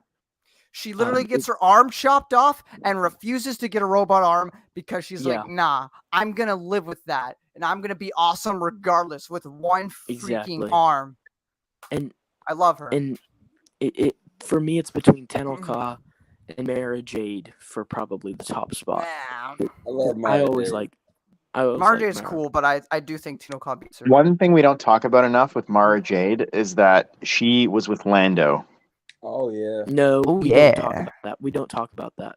That means that Luke and Lando have probably been with the same woman in a biblical Well, you don't know. sense. No. Remember, Zahn got all pissy. Zahn got all pissy about that. It was a mission, Marcel. Right. Yeah, that's what Zahn said, because he's all pissy about what Kevin J. Anderson said. So what did Zahn have to say about this? Lay it on me. He wrote in one of the books. That it was a mission. Yeah, he was like, it was a mission because he had to fix it because he was super pissed that some other writer tried to suggest that she'd end up with anybody else. So he immediately retracted. In the next book that Zahn wrote, he had Mara talk to Luke, and he, goes like, "Oh, you're with Lando," and he's like, "No, Luke, understand that was just a mission. Nothing actually happened." So it was a retcon because Zahn was so pissed that Kevin J. Anderson wrote that. So Zahn writes that she was with Lando on a mission. They were pretending to be like husband and wife for this mission. It was like a spy mission. No. So they weren't actually doing anything. They were just in the same bedroom. That's what happened. That's bullshit. That's what happened. That's canon. That's what Zahn wrote. No, I mean, we know Mara Jade got. We know Mara Jade got some of that hot chocolate. We know what happened. Come on. Oh God. We know what happened. That's exactly what I would say if I were Mara Jade and I didn't want Luke to reject me. Okay. I got some of that hot chocolate. I heard someone say on a Wikipedia discussions about fan fictions that they were writing a extremely suggestive fan fiction with Jackson, the Green Rabbit, and Mara Jade. No. Written by Troy Denning. No. I'm kidding. And he screams Fruity Loops at the end. Marcel, I'm sorry, by quality autism. Marcel, you will be out of here so quickly if you dare say one thing against Troy Denning. Brendan, you're absolutely right. I'm on your channel. Superior Star Wars. Hey, Quinlan, just remember that he does actually like Legacy of the Force, and he's gonna be my lawyer when I destroy Noah and all of his autistic arguments against it. I like Legacy of the Force. I'll be on the sidelines, like cheering you guys on, but not wanting to get into it. Troy Denning created the Dark Sun campaign setting in D&D, which is one of my favorites. So I like Troy Denning. He also is kind of, he's like the author that we all ascribe all like the weird sex stuff to in the EU. So that was my joke, but I'm on your channel. I will be respectful of Troy Denning. Henceforth. He's as scared of you with this as everybody on the Discord is to say anything nice about Denning. With Noah. Because he has the timeout button where he can time you out for like 3 hours from saying anything. For real? Alex is like the Mortis father of Troy Denning, and then like Noah's the son of Troy Denning hate, and then you're the woman. Brennan's the daughter. He's the daughter. Make a joke about my hair being long. Well, because the daughter. The daughter's light side. That's all. Yeah, I was just saying. If we ever meet up in real life, that's something we gotta do. the father, the son, the sister. We'll fly to Germany, Alex. We'll fly to Germany and take a picture. Okay. In costume, right? The costume too. the chat is revolting and they don't want us to talk about Mara's romances anymore. Although I think Yeah, that's I an don't integral either. part of the EU. That's Why don't we fine. talk We can talk about why don't we Exar talk about Kun. Winner and her romances instead? No, I But think they animal, want us to talk about It's a trap. Exar Kun. Tidus, you still with us? No, I was taking a quick nap. What's up? Let me tell you about Exar Kun. I actually don't think that he waited until Palpatine was dead to make it. Yeah, Actually, maybe. I don't think it had anything to do with that. I think really what moved the needle is a little known thing in Star Wars Galaxies, the MMO, where there was an I think it was like the Corellia University. There was an archaeological dig Oh, I remember you telling me this. in Yavin 4, and they unearthed Exar Kun's like tomb or something like that in the Great Temple. Well, And I think they were I had no idea subjugated. Galaxies talked about that. Yeah, they were. It's like a side quest too. It's like buried, but they were subjugated by the spirit of Exar Kun, and they created a cult and went out into the galaxy and tried to start spreading this cult. I think they were possessed by him or something along those lines, in the same way that he would have possessed. Actually, maybe not in the same way, but in sort of like how he possessed the Jedi apprentices during the Sith War. Anyways, the side quest requires you to go out and wipe out the cult. Marcel, I have a question. Yeah. Since when did Exar Kun have a tomb? Well, that's a good question. Oh, that's I don't think it's a didn't tomb. think I think it about was like a throne room or something. Anyways, it was something. It was a vault buried deep within the Great Temple. And I was about to say, unless you're talking about like the ritual chamber where his physical form dissipated. Mm-hmm. Yeah. And I think they do address why Exar Kun came back during the Jedi Academy trilogy. It's because for the first time on Yavin 4, in however many years, there was such a huge concentration of Force users. Right. Right, Yeah. That was the thing said. Because before you just had a bunch of rebels on there who might have had, an average amount of the Force in them, because everybody has the Force in them. But this was, people that Luke was trying to train specifically. So these were people with a higher midichlorian count, for counting the prequels. And that wasn't a thing when the book was written, but we can say that now. Yeah. And he could sense that, and that kind of helped awaken him. I have another question for you, Marcel. I've got a question for Jedi after. Academy, the video game. What made Marco Ragnos wake up? Yeah, I don't know. I haven't played that video game in a long time. Well, anyone else want to take that? I thought it was because what's her name? Whatever the girl is, the antagonist. I thought that she just awoke Marco Ragnos with the staff. Yeah, he wasn't. Yeah. He wasn't awoken until she physically did it in the climax of the game. Yes. At the very end of the game, she awakes him by getting the staff to there, which is it was a sword. Remember, the sword. Oh, it was a sword. You're right. Yeah. Yes, the sword of Marco Ragnos, and then once you defeat her, then Marco Ragnos possesses her. Right. And Tavion, that was her name. Yeah, she triggered it. That character. That character was in Jedi Knight 2, wasn't she as well? Yes, she was. Was she in Jedi Knight Mysteries of the Sith? Thanks, man. I don't know, but I know she's in Jedi Outcast. You fight her in like Bespin, I believe. This is Brennan's stream. I don't know. He said only thank you to me, or keep up the good work. But, we're all Magneno at this point. So yeah, Magneno. Well, Alex deserves all the praise in the world. So wait, what'd you say? You deserve all the praise. What do you mean? That's not true. No, you do. You defend Troy Denning by saying that bounty hunter wars suck. Because it does. Walls. You do a great Shaggy impersonation. Come on. You hate Canada. I don't hate Canada.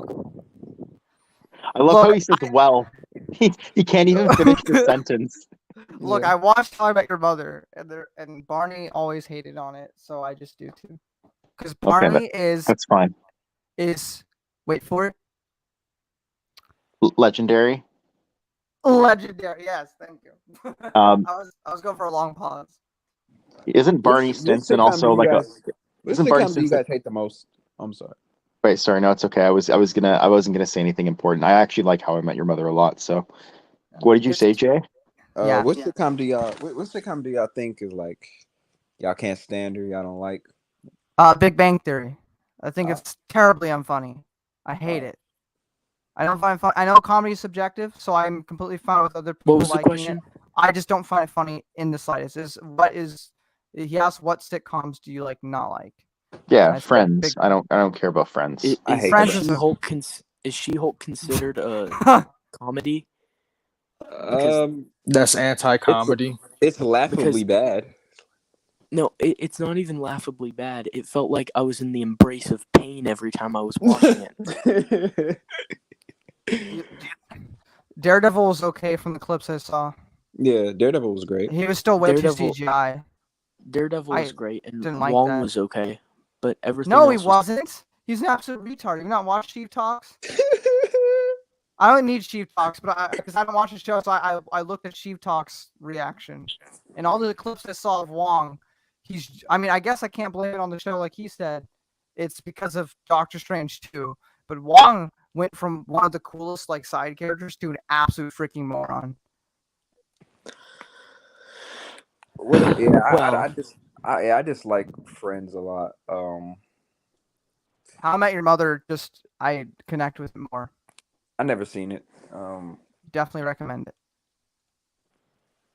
Tidus, Yo, what's up? what's your thoughts on sitcoms? I don't really have an opinion on it, to be honest. I haven't really watched any. Okay, fair enough. Watch How I Met Your Mother. I wanted to ask you guys. Write it down.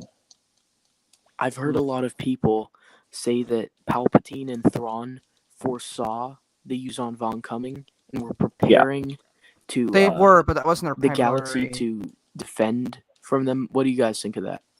I think there's truth to that, but I think people try to argue that the Empire was actually good because it was mainly for that purpose, which it wasn't. Yeah. It was Palpatine corrupt. was evil.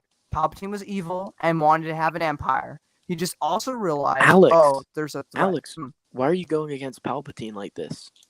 Yeah. Why are you saying he's so evil? How dare you go against the Senate? I am the Senate. I am the Senate. It's treason then. But back to the question. back to the question. That his main motivation was not to stop the Vong. He recognized that the Vong were a threat somewhere, and that was his. How? Because Thrawn. How did he recognize the Vong were a threat? Maybe Thrawn Force told him vision. about it.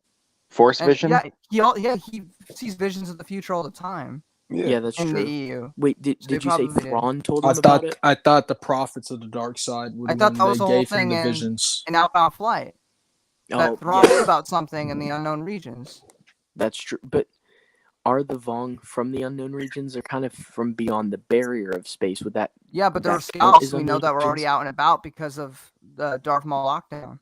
Yeah, that's And there true. was- In Maul Lockdown and in Crimson there was- Empire, the Vong are coming across. Already around, so they've Yeah, been around since the that's true. prequels. So I don't like that their motivations were based in foreknowledge on the Vong. I don't like that idea. It's not the primary reason why they did anything. I'm saying that it was a secondary thing. It's like, probably good to have super weapons to stop it, but his prime motivation was simply to have control over the rebels and to make sure they couldn't mess with his plans. Also, if the Vong show up, I have a big giant weapon that's going to destroy them, no problem. But that's I don't even like it as a secondary it. motivation. I just think it's just. I think it's. I think like. I think they create Palpatine super weapons. They want to dominate, right? Like creating super weapons is not only a Star Wars tradition, but it's also a Sith tradition. I just think it's unrealistic for Palpatine not to know about them. Well, we've got an answer from the source himself. Yeah. Never mind. I'll ask later. No. Ask now, man. No, go. No. Let's see what Sidious has to say. Wait. Tidus was trying to say something. What's up? No, let Sidious go. as I said, the people who think that I created the Empire to protect anyone besides myself from the Vong are fools. Yeah, that's the Yeah, source himself right there. yeah, That's the Senate. Yeah. That's the that is, Senate speaking. yeah, I mean, even if he knew about it, right? If the Vong are around, is he doing it out of a compassion for his citizens, or is it No. if they mess with my empire, that'd be an issue? Because then, if I don't have an empire to rule, then what the fudge am I anymore? So of course he'd Even be if prepared to stop them. even if you say he was preparing for the Vong, it's still for selfish reasons. It's Yeah. not like it was. I don't think Yeah. I don't think that was the forefront of his mind. It's like, yeah, I mean, I prepare for every contingency. I'm freaking Palpatine, so of course Yeah. I'm gonna prepare for them. But that's not why I'm doing. It's not why he created the Death Star. yeah. It's just I'm like, But oh yeah, if they show up, I have this. I can Right, that's easily take them out. I got And this I in think my that's what I arsenal. mean. Yeah, Yeah. That's what I mean. and I think it's also cool because throughout all of the Bantam era, after Return of the Jedi, throughout the whole thing before we get to NGO, our heroes slowly but progressively destroy literally every single thing that could stop the Vong from invading real quick, because they get rid of the Sun Crusher, they get rid of the Death Star in the movies, and all the other little tiny super weapons that we have in the Bantam era, which got kind of comical, but it works because it's like, oh, look at all the stuff they could have used against the Vong, but because they didn't know anything about them, it's all gone now. Yeah, and I like have a question. Palpatine, my question to you is, what's your favorite band? What type of music do you listen to, Palpatine? Obviously, Jizz. Yeah. You Palpatine. know. Oh, Alex, Alex, or you fucking Marcel. straight into that, buddy. Man. I did Yes, you kind of did. put myself in that one, but that's not what I meant. Hey, Sidious, I want to ask you, who is Triclops' mother? I've always wanted to ask you that. Obviously, a three-eyed lady. What if he says like your mom? Marcel brought up the point on the group chat earlier. Sly Moore could have been hiding a third eye with that giant collar. Maybe. Yeah. It's kind of ugly, though.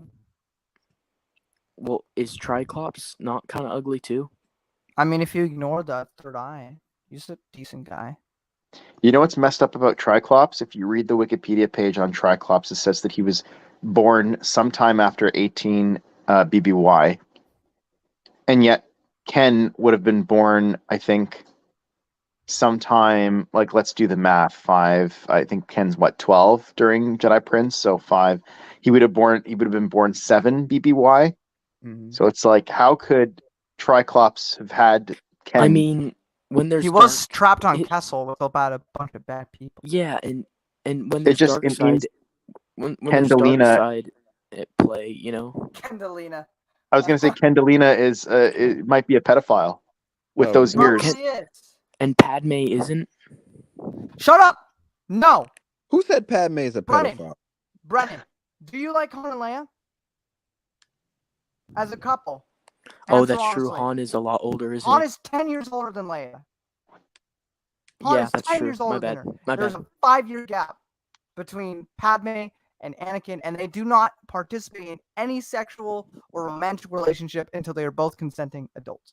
Anyways, I agree. I don't think there's any issue with that. It's fine. Yeah. But I was going to say that I think it Sorry, if I'm works with sounding angry, I'm not angry. I'm just being very loud and excited because I can actually talk for once. No, that's fair. I think it works with Kendalina. I think it works with Kendalina and Triclops because I think Triclops wasn't born. He was like genetically engineered or something like that. So he was probably already an adult at a certain point. Now, something else to consider is, wasn't Kendalina described to be a Jedi princess? Because I always wondered, what does that ranking even mean? Yeah. Does anyone have an answer? Do you want me to tell you? Do you care to know what Noah's answer to that was? Oh no! Please give me it. Well, you know it, Alex. You read the. I know. Okay. Give it to all of us. Yeah, so in Noah's Jedi Prince sequel trilogy fanfics that he wrote that Kendalina was the daughter of Yoshi Raf Ilan from the Republic from Star Crash. From Star Crash, who basically went back and married that princess and had a kid with her. Yeah, okay, now it doesn't make, let's go. It doesn't make sense for it to be a daughter. I can see a granddaughter more. Or granddaughter. I think I don't know. granddaughter works better than daughter. If Triclops was born in 18 BBY, granddaughter works better. Maybe. Yeah. But then I we think it's also have still. the issue with Corn Horn and his grandfather and dad. So Yeah. I mean, who knows? Yeah, now that actually does make that sense. is a good way Or- to connect that though. Yeah, I that thought makes sense. it was an interesting idea because like what does Jedi Princess mean, right? And Yeah. I think like that's what it. I mean, arguably you could say like Princess Leia is a Jedi princess. Yeah. Sure. And so is Tenel Ka. That's right. That's exactly right. And Alana probably would have been as well. Yeah. That's actually something that Noah plans on doing in the future, even though he hates everything Denning. He still wants to make a series set after everything that happened with Alana called he wants to make a young adult series titled Called Alana Jedi and the Princess. Killix. No, called Jedi Oh, God. called Jedi Princess. Why wouldn't it be called Alana and the Killix? I know how much Noah loves his Killix. Well, Alana and probably the because she would Killix. still be a child, so that'd be bad. I mean, no, I wasn't. Come on, Alex. Killix can be nice. They are nice. They're very helpful. They don't mean to be the things that people make jokes about. They just like exist. They're a hive mind, and they just kind of crawl over one another. It's not meant to They're be sexual. misunderstood. They're misunderstood. It's not meant to be sexual. Noah just likes to go, oh, they're perverts that want to have sex with human. They literally don't even know what. I don't even think they know what that is really. They're just vibing. They're just misunderstood. Bugs. Yeah, bugs don't only have sex. They just do things. Yeah. Or if they do that, it's not like pleasurable to them. They just do stuff. Yeah, to keep the whole species going, I guess. Alex, And you've like been overanalyzing Dark Nest way too much. Well, yeah. I wasn't. I was not a big Jason's fan great. of that trilogy. You said what, Alex? I love Dark Nest. Dark Nest is great. I don't remember now. I mean, Okay. It wasn't important. Dark Nest is where we get Alana, right? We have Ben for the first time as an actual character since he's just a baby in all of NGO. Yeah, that's true. That's true. And he doesn't like the Force, which I thought was an interesting thing. That was interesting as well. And that's when him and Jason start getting close, which helps for the drama and Legacy of the Force. That's for so. And everything with Jason, I love. In I also Dark Nest. I also liked all of the Hapan or Hapan, as I say, stuff in Dark Nest as they become really a galactic powerhouse again, you know. And because of what happens to someone. But that's all I'll say there. I guess what I did like in Dark Nest is that we find out what happens to certain characters that go missing in the NJO. Yeah, that was Here's another solid. important thing. Leia actually gets to be a Jedi. Because before that, she fights a Hutt. Oh my gosh, so cool. But in that is cool. But in Dark Nest, Stop Beldorian hate. But in Dark Nest, Beldorian hate, man. Leia is a freaking. If I cussed, but I'm gonna say bad butt. But the other word, that's what she is. Yes, you can say it, Jay. You don't care. In Dark Nest, Leia's the coolest she's ever been. In Dark Nest. Yeah, I agree, but it's the case. But where does the Beldorian hate come from? That's one of the most iconic moments in the Bantam I don't mind that. I'm just saying, era. Like what? Yeah, she's fighting a Hutt. It's silly. It's inherently silly. No. What? No, it is not. Not at all. Not at all. Why is it silly? Explain yourself. Because it's a Hutt with Leia's a a Hutt lightsaber. Slayer. It's a Hutt with a lightsaber. Leia is the That Hutt sounds Slayer. racist to me. That sounds racist. Whatever. I don't let them die. I don't care about it. Alex. They're all mafia members. Every single one of them. Okay, now that's super racist. Yeah. Alex, if their Lobaka can wield a lightsaber as a Wookiee, why can't a Hutt wield a lightsaber? No, the Cancelled and lightsaber's fine. Unsubbed. Wookiee with the lightsaber's fine. I love Lobako. But Hutts and Zadi get no sympathy. The only Hutt I like is the one from Tales of the Jedi. Wow. Arba? Because he's not a gangster. He's just a nice Hutt. dude. What's his name? It begins with an A. I forget, but he's a nice guy. It's Arba the Hutt. Arba. Yeah. I just want you to remember. I'm not racist. I like too. one Hutt. I just want you to remember that purple hut from 08 exists. I want you to think about that when you try to defend any hut, besides the one from Tales from the Jedi. You talking about Zero? Yeah, the little transgender one. Yeah, that one. I never picked up on that he was trans at Well, I all. couldn't tell if it was a man or a woman, so I just thought it was somewhere in between. Okay, first of all was- huts are hermaphrodites. So Yeah, you're right. or intersex. Sorry, Yeah. my apologies. Yes, That's you are the- right. I'm not sure if Disney canon is addressed huts yet, but back a while ago, Disney canon didn't say that they were hermaphrodites. They said that they could be male or female and like not change between it or be both at the same time, unlike the EU. So that created some problems because also a canon book said that Jabba gave birth to Rota the Huttlet. So canon really like contradicted itself with hut biology. I'm not sure if they fixed You know what it I yet, need? but I need a story where Oh no. because oh boy. because Stinky in 08 is never mentioned Yeah, he's never elsewhere. mentioned. So I want in the I Jabba want- the Hutt comics, it's mentioned that Jabba doesn't have any children yes. and So, so that something can happened before that. anymore. He doesn't have children anymore. Yes, Rhoda is I dead. want him to send a Oh, Cad no. Bane to go find his son who's been kidnapped, and it turns out the kidnapper is Cad Bane steals his son for some reason. I'm not a writer. Okay, but the fact of the matter is the ending is that Stinky dies and Boba Fett kills Cad Bane because Boba Fett the TV show isn't in my brain. So that's what I need. I need to see Stinky die and Cad Bane die. You don't like Stinky? I love I Matt hate Stinky. Wilkins. I love Matt Wilkins' headcanon of Ahsoka tripping on a hoojib that kills her. but I like to think that perhaps Starkiller got her on one of his missions that we didn't see. No, I just Vader want sent Darth. him on. If she's gonna survive Order 66, then I want Darth Vader to impale her. I want the one decent thing I saw from Rebels to be Wait done a second. right, where Wait she a just stays second. No, dead. but Rebels. You want Rebels Darth Vader to do retconned what to her? I want her to kill no. her. Oh, okay. Yeah, I hate I you, just- Marcel. Marcel, you just think wrong of me. No shame. I just don't know anymore because the whole Killick thing. Anyways, I'm kidding. And the whole Palpatine with naked Alex, sheep. but Yeah. Rebels retcon the stabbing of her. I Like, know. Ezra That's says what I'm saying. In the EU, if she either dies at Order 66 like she should have, or why can't Starkiller get her? It demeans her as a character.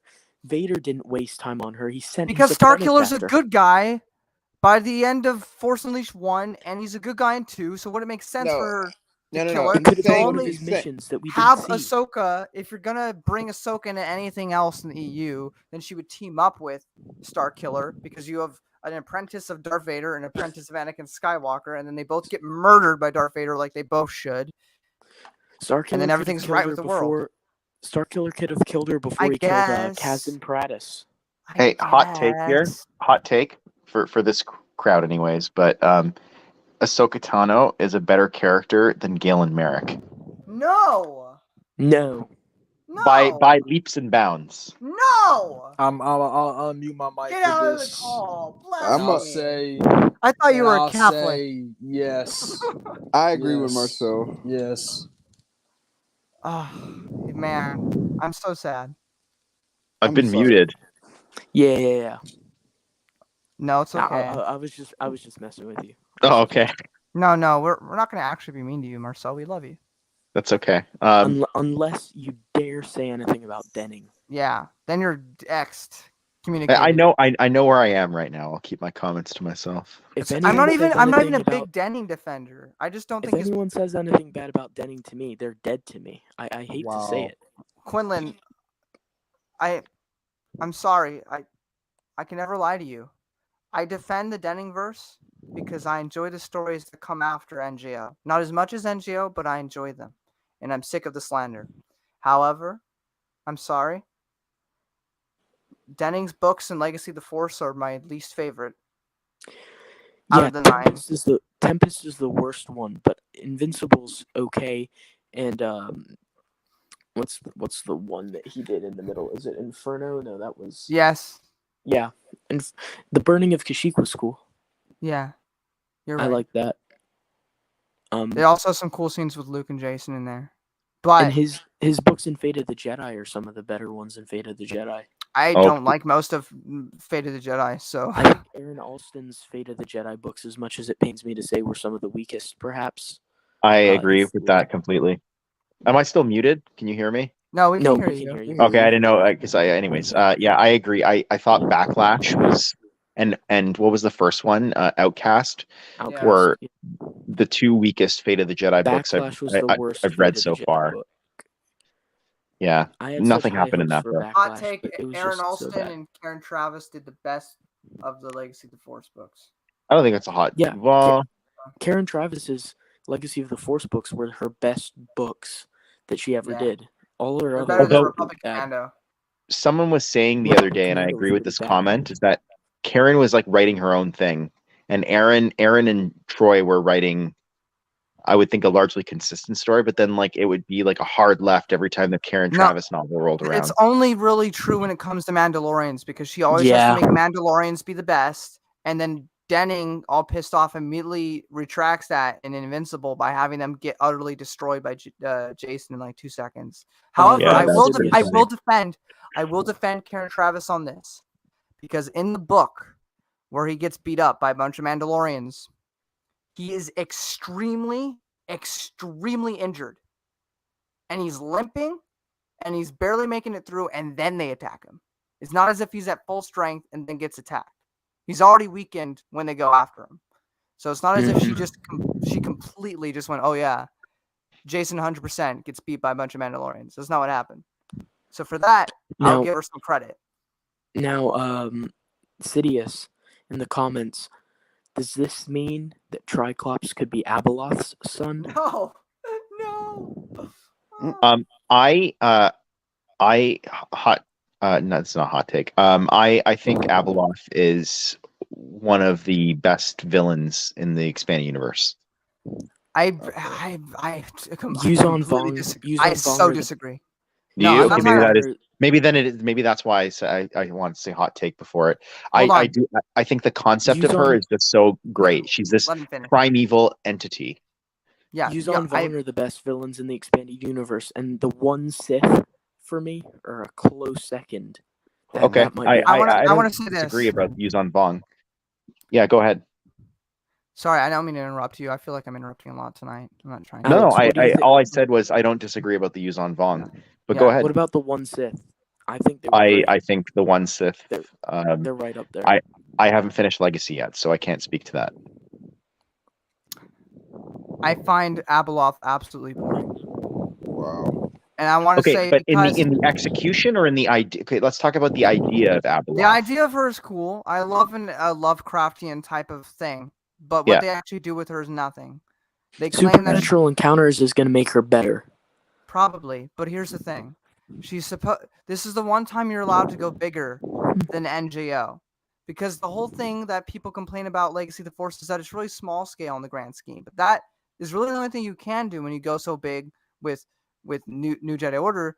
Legacy of the Force is more personal with stakes than it is actual world changing. Yeah, that's Fate true. of the Jedi is the one time you're allowed to go world changing because you have a godlike entity terrorizing everybody. Except that she doesn't do a lot.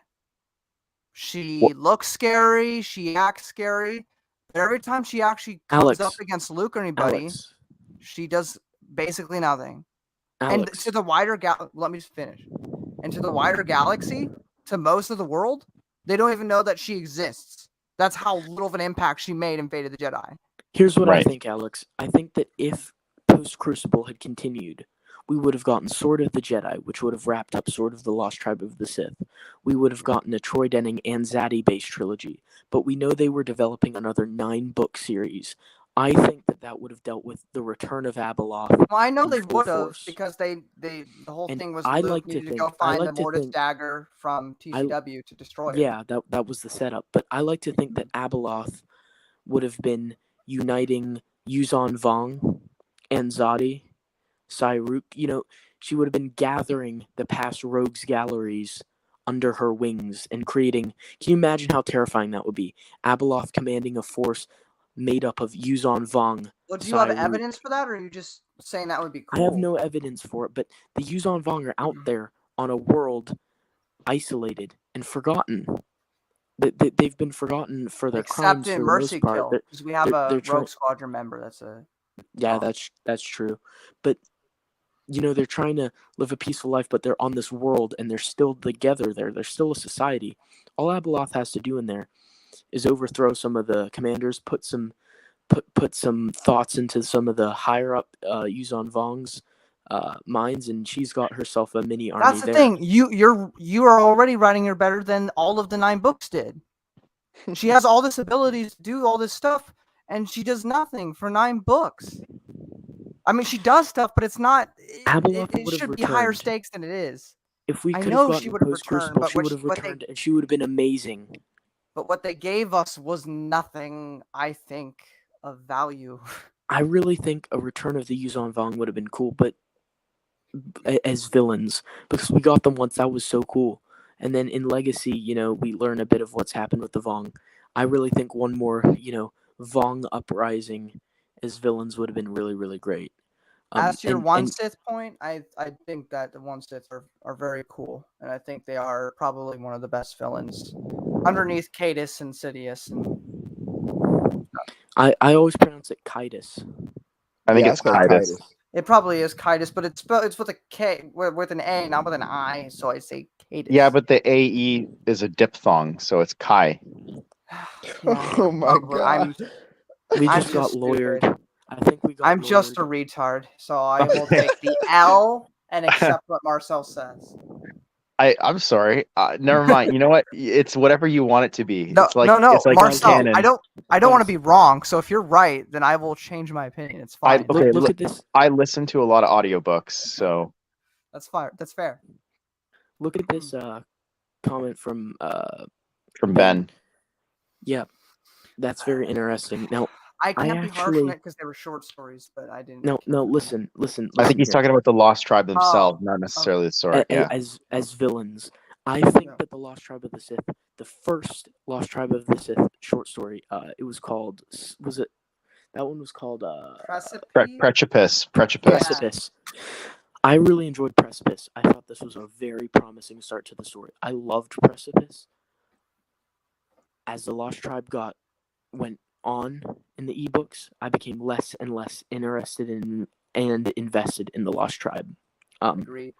I thought that they became less interesting as they kind of committed genocide on aliens and became humans. Yeah. To me, when it's generic human villains, it becomes less interesting than alien villains. Just from an imaginative standpoint, when you're imagining the big bads, it's cooler to imagine aliens. You're in a galaxy far, far away.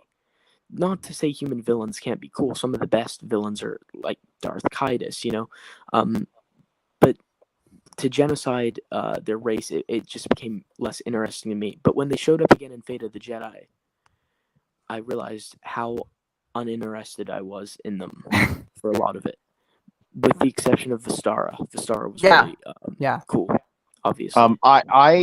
I don't agree that the stories got less boring over time. I actually think they got more interesting over time from an anthropological perspective, because you see the development of a civilization over thousands of years. True. But I 100% agree that it was a huge mistake to kill off all the pureblood Sith, and that's what made me less invested in those stories. And that forgettable comment. Imagine the Lost Tribe resurface and Luke's new Jedi Order have to go up against some like full blood Masasi. That would have been cool. But instead we have a bunch of humans running around. Right, and Kesh, which I don't find to be an interesting race. At all. Now, so I mean, here's the I think the Lost Tribe from a developmental perspective, there's some interesting stuff in there to see like how the society developed over time. That's always interested me. But I 100% agree. Like I was so not invested in those stories after it was just a bunch of humans. Now, here's the thing though with Lost Tribe. It's such an interesting concept in theory though. And I really think I would have been interested to get a whole lot more if John Jackson Miller had released, 5 more volumes worth of ebooks, because there's still like a, correct me if I'm wrong, it's like a 10,000 year gap that he has to fill in history. Right. I mean, I don't know what she would do though, because they're just on one planet. Well, I mean, I'm sure a lot of he stuff left happened in it- history, but He left it somewhat vague in Fate of the Jedi, some of their history. I think that's Yeah. because he knew there could be more story there.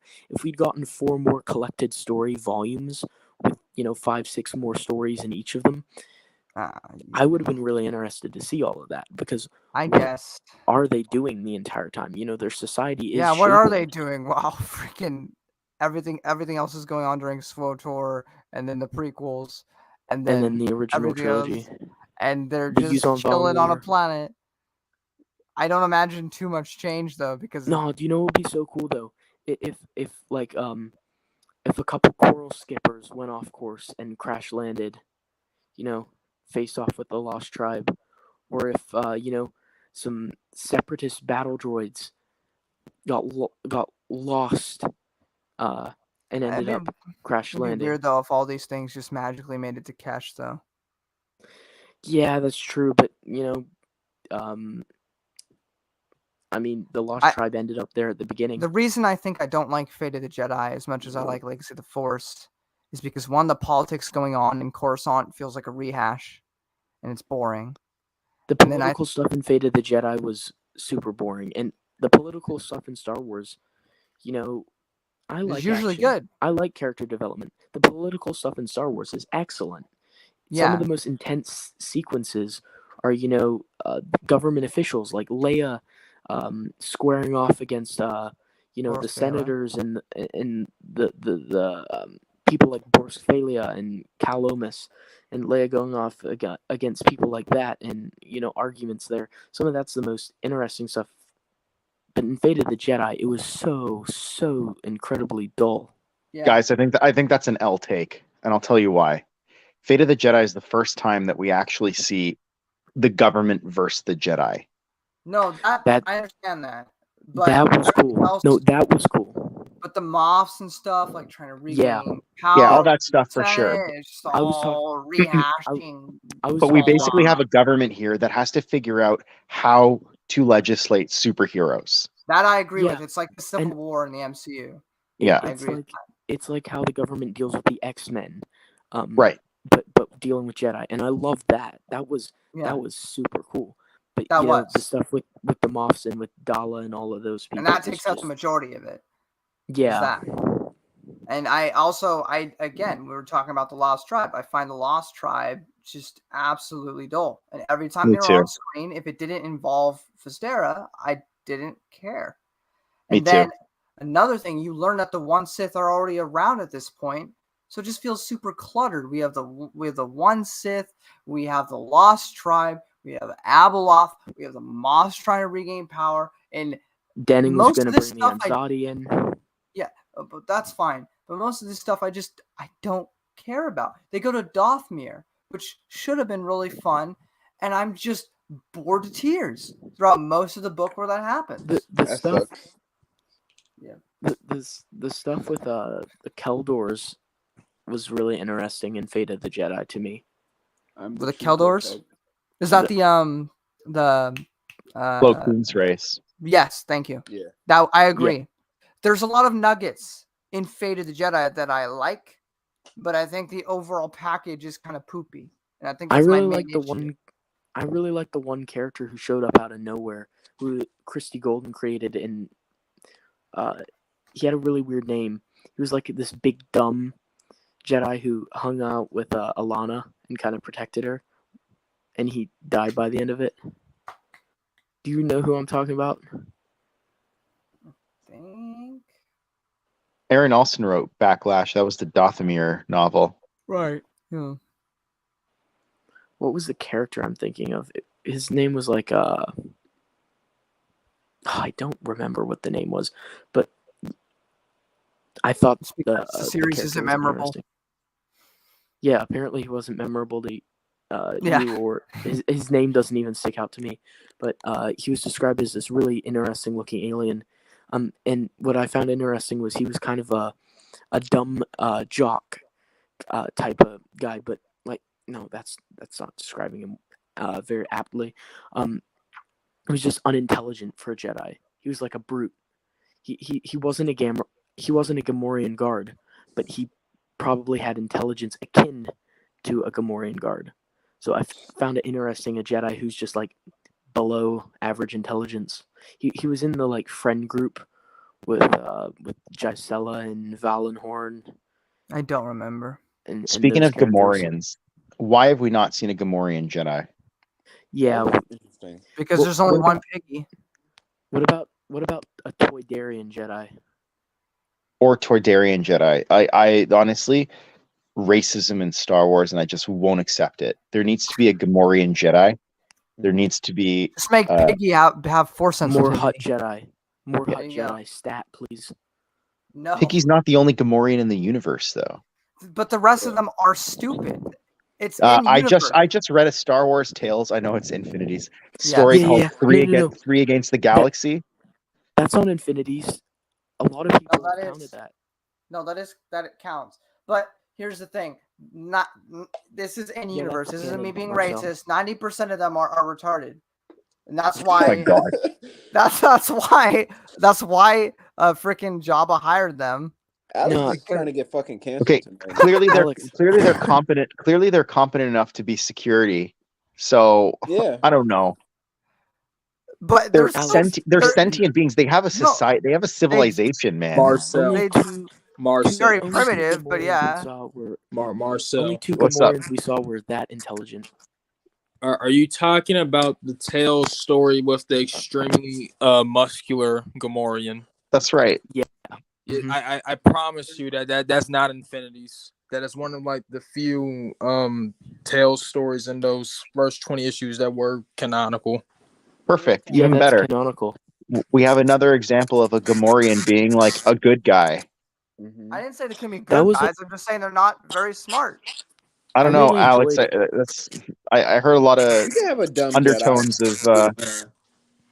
Wasn't he like a mute? You show me the evidence extremely without a bunch of muscular smart ones. Gamorrean. And I'll Yeah, I retract really them. like 3 Against the Galaxy. That was a fun I story. can't show you evidence, Alex, because the EU authors are just as racist as you are right now.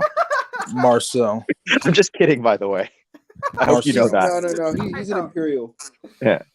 Marcel. Yeah. What's up?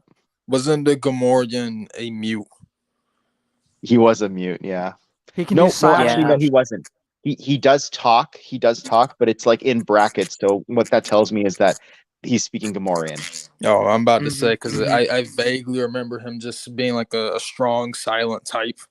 He was a strong silent type, but he does utter some dialogue here and there, and it's like But- in brackets. Just He make him shows a his Jedi. heightened intelligence by the care he shows to the Just the make one him a character in it. Jedi. Not all Give him a Gamorreans are translator meatheads. Not all Gamorreans are stupid. Hashtag not all Gamorreans. Hashtag No, not all he's Gamorreans. he's just a strong brute. I don't understand why people on this chat are so fundamentally opposed to Gamorrean I Jedi. know. They don't fit the racial stereotype. Marcel, Yeah. you can have that random one you mentioned from Tales. He If can you be a can- Jedi. I don't care. if You you can can have have- the little translator droid like Alex, Lil you Baka bought does. it. Alex, you you can bought into have the an- Imperial propaganda. That's your I don't. problem. What? If No, you can have an I bought into Ewok, what the if you EU can, writers write about them. if you can No, have an Ewok Jedi, you can have a Gamorrean, a Toydarian Jedi. Come on, We had an Ewok Jedi win. we had an Ewok Jedi It in was an source art. material. It was an In art, right? for source Yeah. material. Okay. Fighting 'Cause, I mean, against stormtroopers. I'm in a D&D campaign where my Ewok is a slicer, but that's somehow more acceptable to me than being a Jedi. Well, isn't there like an Ewok spy in some of the later novels? I don't remember. I don't remember an Ewok spy. I feel like I would remember that. But That I sounds don't. vaguely familiar. God, I There's hope that's a- not like there's- like Disney canon. There's a fake Ewok mean- in Heart of the Jedi. Which is If a shapeshifter. There's a well, there's let's an think Ewok that about it though. represents Valentine's Day named We Kylo. have the Gamorrean Jedi is not far fetched because look at the EC10's master. He's a fucking snail. You're telling What? me a snail is a more valid Jedi than a Gamorrean? Anybody can be a Yeah. Jedi. Yeah. Anybody can be. I hate don't to want do Gamorrean to this. be. Thawne is such a great Jedi, but if Thawne's species from, do you know who I'm talking about? Yeah, Master Yeah, Thrawn Thrawn. from Tales of the Jedi. From Tales of the Jedi. Yeah. If Thrawn can be a Jedi, a Gamorrean can be a Jedi You're too. right. Okay. You know, All right. you need to I tell will all the say, little Icrit. piglets that they can be a Jedi when they He grow up. walks like an animal, but he's super intelligent. And has a lightsaber. Yeah. Wait, Thrawn had a And lightsaber? Icrit. Yeah, he's like, What hey, about- know what me, about here's my Icrit? lightsaber. I barely about How did he remember. hold that? I just remember him Icrit's using a- Force Blast. Icrit's a How do you literal hold that? rabbit, and he's a Jedi. Oh yeah, that's true. You know what? Yeah. Fine. We can accept Gamorreans. My racism is gone. You've cured it. You've cured me of racism. We've done it, Congratulations. boys. We've created did it. world peace. Yeah, we stopped racism. We created. Your equality arguments in convince Star me. Wars. Okay, listen. I just think that Beldorian the Hutt is a credible Oh my character. gosh. Is a Yes. credible Oh my character. He gosh. is. He is. I love Oh my Beldorian. gosh. Alex, get over it. And if you fundamentally accept that there is a Hutt Jedi out there, There then is. You're like- and Sith too, I'm not discriminating, then you have to Life? accept that there are Gamorrean Jedi and Sith. You can't talk about silly anymore and then say that that is a great thing. Alex, you need some copium. What? I want one of Copium. the Bane rule of two Sith To be a to be Gamorrean? to be a Jebi. Oh. Yes. No, What about the yes. Clatoonians? Platunians. Yeah, can they be Jedi too? I was drinking. Come on. I was How, drinking. I was I'm gonna- drinking. Remember that Fallon arc? If you made a Jedi Jebi- that I completely forget about? the Jebi Jedi will be Darth Cognus's apprentice. Marcel, Or the you can't Jebi say Sith. that. I was drinking. You gotta understand, Jebi just sounds so funny, bro. In any I thought you were Jebi. laughing at Clactonian. No, I was laughing at Jebi. At last we will reveal ourselves to the Jedi. Jibby. At last we will have revenge. Wait, yeah, quit. Blow Brendan, that picture get a up. picture. Get that famous art of Leia fighting the stupid Hutt. I will What do in you a mean second. stupid Hut? You mean brilliant Hut? But hey, guys. No, Why we have is different this- definitions. Why couldn't we have a Jebi Sith who's the apprentice of Darth Cognus? Could you With imagine? literally like 10 lightsabers in all those hands. He Bro, would 2, 3, he would 4, I'm be telling you. Grievous. lightsabers. That's 12 the real. lightsabers. That's the real physical form of Darth Millennial. I promise. Yeah, three heads. Maybe 3 eyes was misinterpreted. Maybe it was just Exactly. 3 heads, 3 necks. Wait a minute. I'm just The looking rule at of this 2. image. The Wait. prophets of the dark side's true Holy rule. shit, that looks cursed. Dark greetings. It's Colorful become greetings. memed. Wait, do you want to Is see that a more? kid's drawing? Yeah, it's the official Are you looking art. at this for the first time? Yeah, we No, looked at this earlier. No. I looked at it, but I'm really looking at it. Like I'm really analyzing. Dude, it. it's drawn. Are you it's seeing it for drawn the in first crayon, time? dude. It's I drawn in saw it. crayon. I saw it at a glance, but now I'm really looking at it. I'm like, holy It's drawn shit. in crayon, and it's the only official art we have Wow. in Legends. Now, let me pull something up because there's also fan art for it. Do you want to see some fan art? That sounds I- kind of scary. I need to. But I think Alex also wanted to see Beldorian the Splendid. Yeah, I'll grab that as well. I have a question. Yeah. Would it be a terrible idea to try ordering YJK and JJK off of eBay? Wait, one more time? Young Jedi Knights and Junior Jedi Knights off of Yes. Yes. Young would that be Jedi a Knights is terrible awesome. idea? I mean, like off of eBay specifically, would that be a bad idea? No, Why? I don't think so. Well, let me Why would it be investigate a these bad prices idea? real quick. Thrift books might I be don't easier know. for you, man. Young never Jedi used Knights thrift and Junior books. Jedi Knights. Young Jedi Knights and Junior Jedi Knights are essential reading before New Jedi Order. I will say that again and again. I mean, they make. I have a few of them. I have the first one. I have Jedi Bounty, Emperor's Plague, Trouble in Cloud City, and Crisis at Crystal Reef, and I only have like the second Junior Jedi Knights one. which I There, luckily Harold? found somehow. The only one I'm missing is Junior Jedi Knights number 6. You know what's funny No, is that but when I was like a 12-year-old or 11-year-old and I started reading NJO, I remember people on the forums being like, "Oh, you have to read YJK first." I'm like, I'm not going to read those stupid kids books. And now, as like a 30-something-year-old, I'm reading those kids books. I'm like, "Oh, these are pretty good." You see how the tables have turned, man?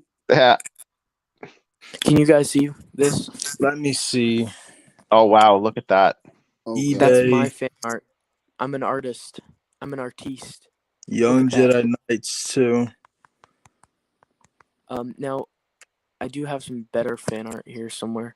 That I'm other pretty sure people the Jebi are like the creators of the Star Wars universe. Jebi are Celestials. Hey yo, What? for real, just like that. If The Jebi Jebbies. aren't in Supernatural Encounters, $4 free shipping. Man, hold on. Give me 5 seconds. if Jebi aren't in Supernatural Encounters in a major way, I think we should riot. Yeah, we should just boycott it. Let me see. There we go. Here's some fan Oh art. God, that's even no. Beautiful, right? You're gonna say beautiful. They're related to the Xylo. I thought that was Abeloth for a whole second. Oh wait, It's- here's the screenshot. Oh, what the fudge was that? That was terrifying. No! Get it away! I can't sleep tonight. The Wait, faces. wait a second. Brennan, why did you kill Marcel? What happened? He saw this and died. Oh, did he? He couldn't Is he handle it. gone? Yeah, Oh, he's yeah, gone. He couldn't handle it. He couldn't stand the face Man. of a Jebby. Dude, that's so terrifying. It's worse than Teletubbies. That The is fan way art- worse than Why, Teletubbies. why is the fan art creepier than the official image that's drawn in crayon? Because the other one's written by a child. This one has like human faces on there. Can you see what Whoa. I'm seeing? Yes. This is a screenshot of the Essential Atlas, and this is the Hapon or Hapon, the Hapes cluster. So the Jebi fall under Tenel-Ka's jurisdiction Wow. at some point because they fall within the Hapes cluster. That's the planet Rainbow, which the kid who drew the Jebi said that the Jebi are from the planet Rainbow, and there it is. The amazing, wonderful writers of the Essential Atlas decided to give us a treat, an absolute treat, and reference obscure EU. That is amazing. Is Marcel more back? you know. Let me see. No, he's still You dead. scared him away. There we go. No, there he is. He's returned. Marcel, did the Jebby scare you? I was attacked by a real life Jebi. I'm Which so one sorry. was it actually? Did it look like it was crayon in real life, or was it one of the fan art ones? Have you guys ever seen the music video by Aha called "Take on Me"? Yes. Yeah. So I was brought into the world of the Jebi, You became crayon. and he revealed himself to me as Darth Millennial. I really need to see you in crayon now, drawn in crayon in the art style that kid used. The kid's name was Paul Rice. So Paul Rice created the Jebi. Thank you, Paul Rice. Paul Rice is just another alias for Alan Dean Foster, by the way.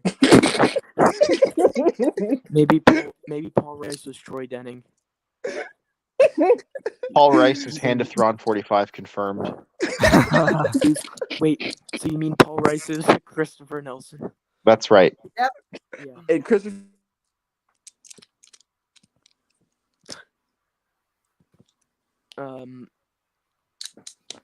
Why don't you throw up that picture of Beldorian the sexy? Oh, yeah, I'm sorry. Do it. Wait.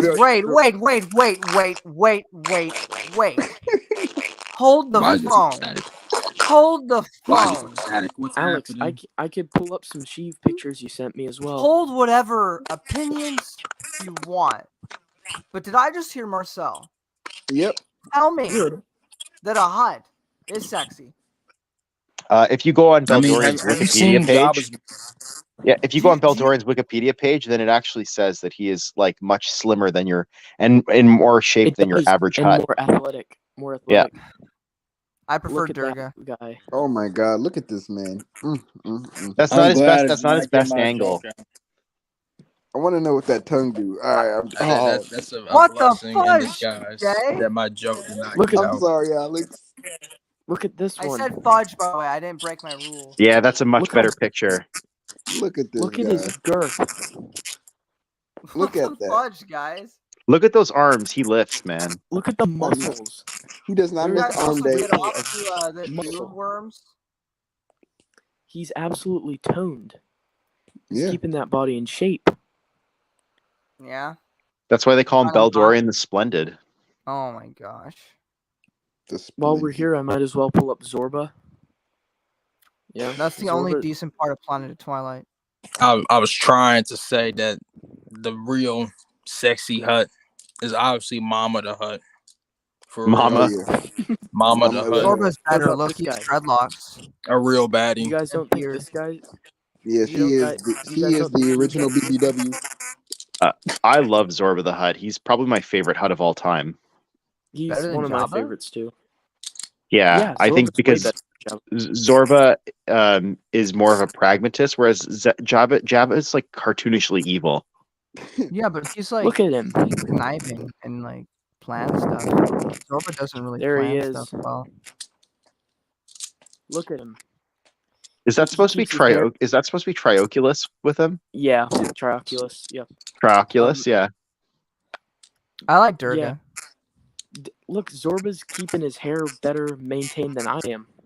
Keep in mind, props to him. He must use a lot of conditioner in there. And the Sarlacc Zorba won't has eat a him better because he's beard too than I gross. am. That's right. The Sarlacc spits him out. Yeah. Now, guys, I might blow your mind with this one. This is official EU canon. What is that? What is that? What That's a is Jedi that? Valentine's. It's a Valentine's Day Ewok named Cayupid, who has dyed patches of fur as red hearts and flies around with angel wings.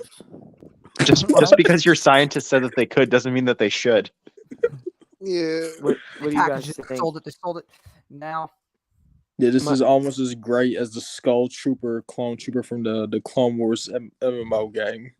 Yeah. Life, Oh yeah. finds a way. So I learned about Cayupid, the Jebby. I learned a lot. The way the Jebby just moves his tentacles. So wonderful. Are you doing your Heath Ledger Joker now? Was that? Yeah. Mr. Shaggy? That was not Shaggy or Alex. That was Joker. How was it? You What do you- what? the Jebby are your ally? You Today really we'll be snapped reading at the Jebby. The New Jedi Order, The Jebby's Last Stand. You think the Jedi will save you? Today we'll be reading Jebby vs. Sith: The Essential Guide to Alex, Rainbow. You think Darian is a bad character? Well, Where Jebby did sounds you- so similar to Jedi, so is The this Morians coincidence? I can't be Jedi. think you realize that the Jebby created the Thoyor. They created the Jedi Order. You think How do you Star think? was a damn fool? How do you guys think the Thoyor were built? Only people with 12 tentacles could build such giant pyramids, While yeah. uttering a final prayer to Yun Yuzan, War Master Savong Law grabbed his amphistaff and drove it through the spine of the last Jebby. Rainbow was now his. You have such a wonderful voice. Thank you, Marcel. Oh my god. My voice cracks even though I'm 21. And I just sound so not even like you, no matter how hard I try. Even when I'm doing my audiobooks that I stole from you. You know what you should do? You should do all of your audiobooks in your Barack Obama voice. You're not gonna finish it. You're gonna stutter. Oh, It's gonna distract from the story. I don't know. I would listen to Obama read like the anything. Like read me a cereal box.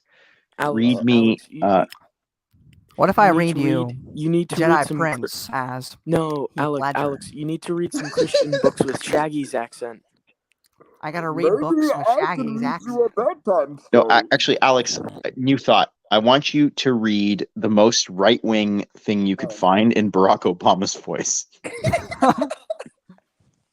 Read like Ayn Rand or like Mein Kampf. Ayn Rand isn't even right leaning. Ayn Rand's like this weird thing that nobody likes. Ayn Rand is, oh God, Ayn Rand, man.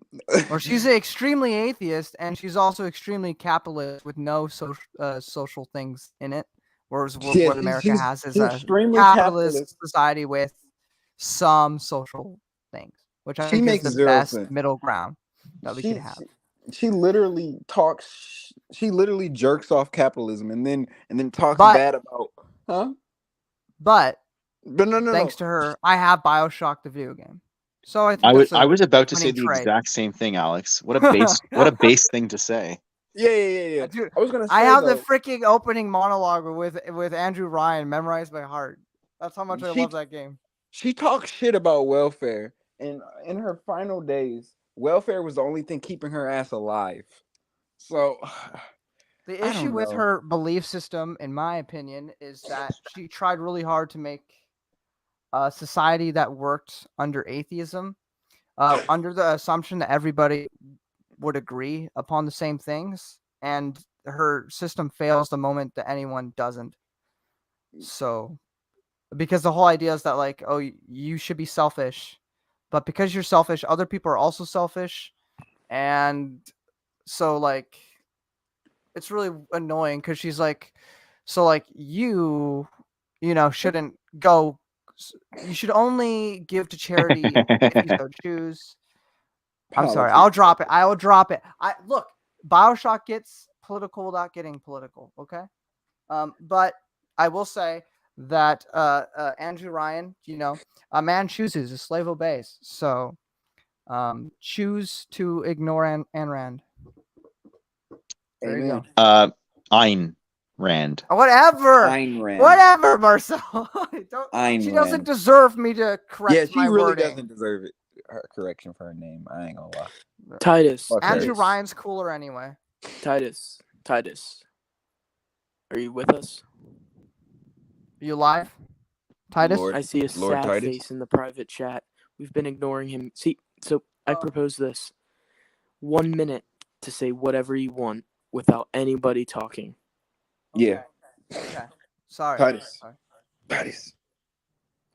go. Tidus, come back to me. I was testing something. What's up? What were you testing? Because every time because I'm on StreamYard on my phone, every time I go off my browser, it just like goes staticky.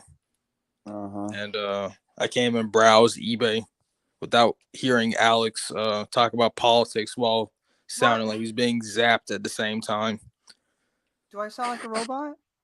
He was being zapped after he started talking about politics. I told him that he would pay the price for his lack of vision, and then I started to electrocute him. It wasn't Marcel.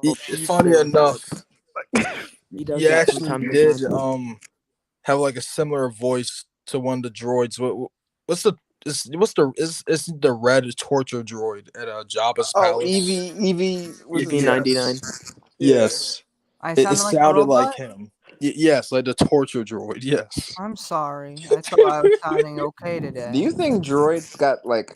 Never mind. I'm not gonna say that. What does that droid say? He's like, you're a feisty one, or something like that. I was gonna say, is there like a torture kink going on? No, there's a whole thing with him in Tales of the Bounty Hunters. He'll serve the master on his pleasure barge. Sorry, not Tales of Jabba's palace. Pleasure barge. Yeah, that's a whole story. Yep. Pleasure barge. That sounds pretty freaky. Yeah. I love how Luke's like, I present to you a gift, these two droids, and like clearly R2's in on it because he has the lightsaber inside of him. He helped him record it, and C-3PO just loses his shit. I know. Because they didn't tell him anything. Yeah, C-3PO. Yeah, they're so abusive towards 3PO. No, nobody cares about him. Spoil the plan. 3PO would have let loose what was going on. I know, but everybody's kind of can't keep a secret all the time for like 40 years. Everybody's mean to him. Nobody respects him. And then you got Han Solo No. calling him Goldenrod and shit. Goldenrod. Speaking of C-3PO, I was thinking of this the other day, guys. R2-D2 shows up in Legacy comic books, Yeah. but C-3PO doesn't. So how does He's C-3PO? IG. He's the IG thing in the second Legacy 2. No, there's no way. That's my theory. It's his brain No. or his freaking C-3PO kicks the computer bucket. chips So in there. the question is how? How does C-3PO? I don't think he does. Kick the I bucket. think he's the IG thing. How? That's my theory. Let's That's see. my How theory. could he kick the bucket? He literally falls over a bucket and dies. What if he fell in a hole? Maybe he's allergic to goldenrod, like the plant. Oh, Get some allergies. yeah. Probably just gets old. Like Or the- he runs out of oil. Yeah. Okay, so you know how Heat came back. what's that? I said the Great Heat came back. The Great Heat came back. I was The gonna say, great heat comes for him. Yes. you know how the Yuzon Vong hate droids, right? Yeah. I say, which is my theme of the night, that the Yuzon Vong kill 3PO. But why? Yes. I'm all for that. Abeloth reunites the Yuzon Vong That's under right. a banner. It doesn't why make do the sense Vong to me. have to be villains again? The Vong Abeloth have to be villains again, in my opinion, Abeloth because represents. Go ahead.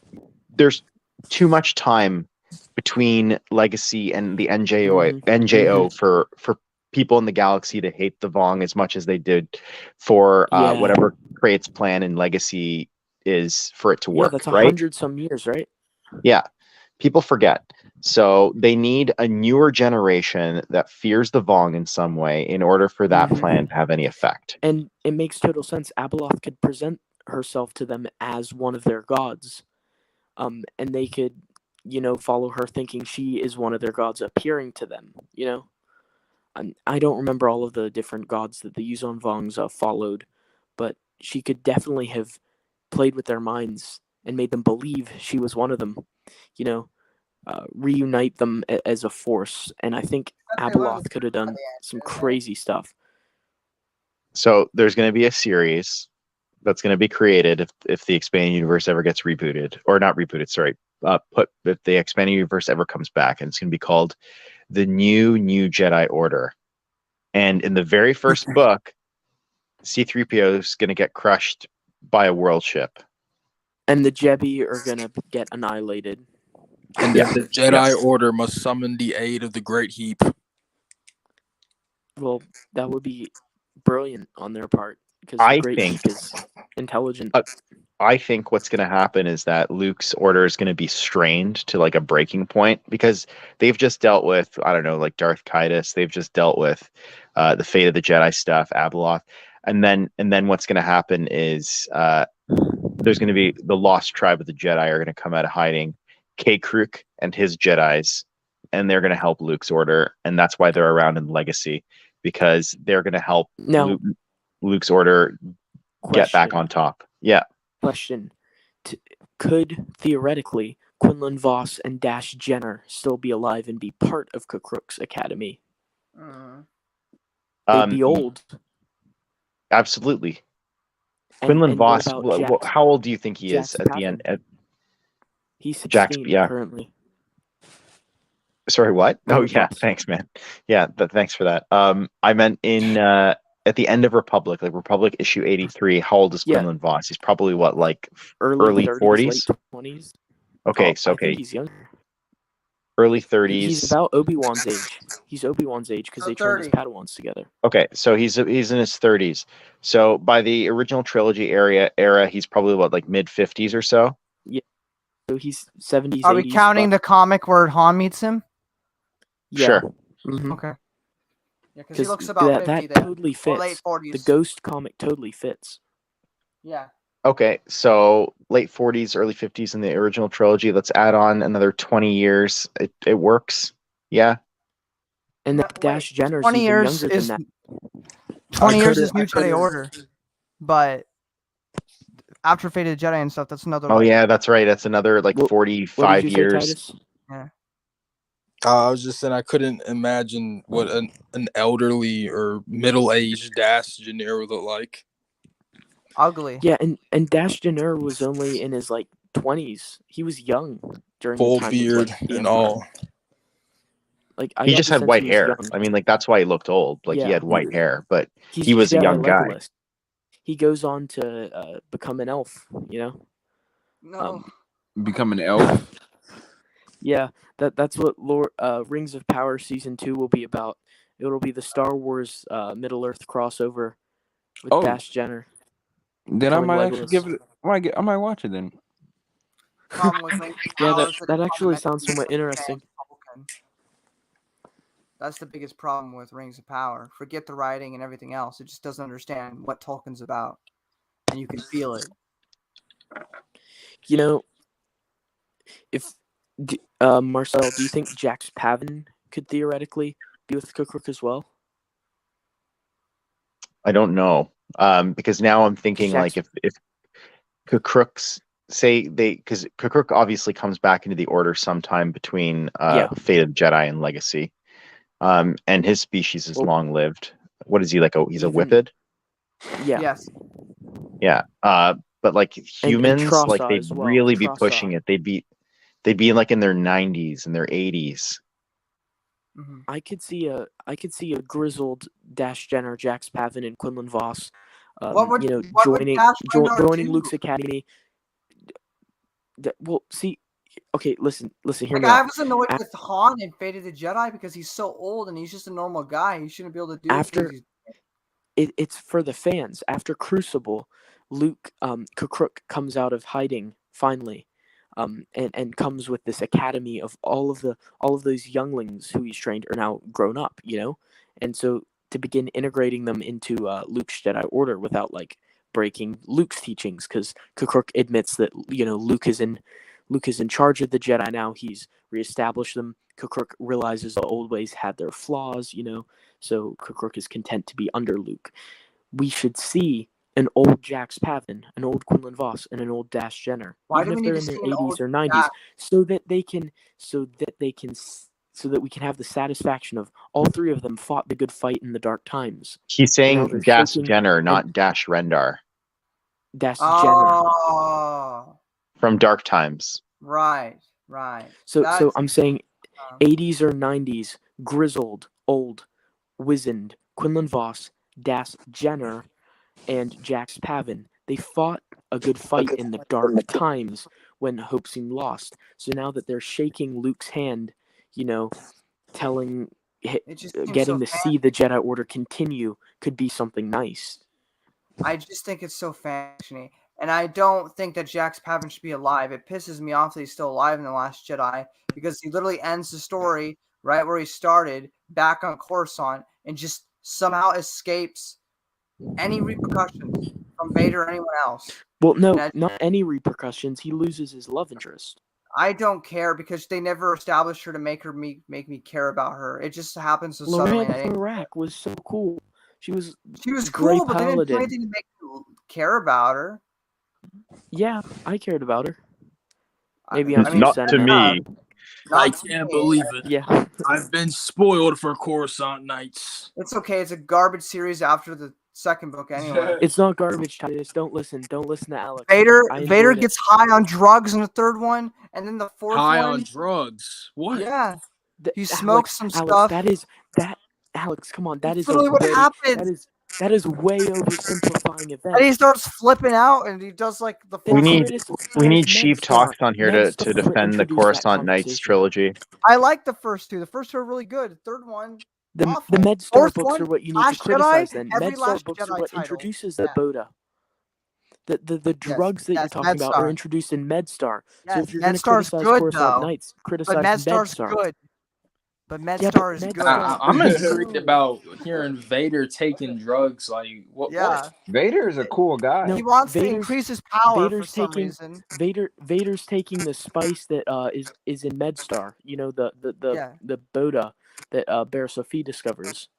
So he can get super powerful, and then it's too much for him, so he freaks out and starts having like a Force Unleashed, like freak out session in the room. I think I've seen artwork of that in the Essential Reader's Companion. Yeah. Mm-hmm.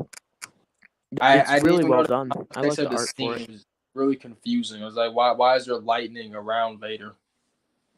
And then in The Last Jedi, they first off bring back Mandalorian stuff from Filoni, which pisses me off because he's trying to retcon stuff and it doesn't work.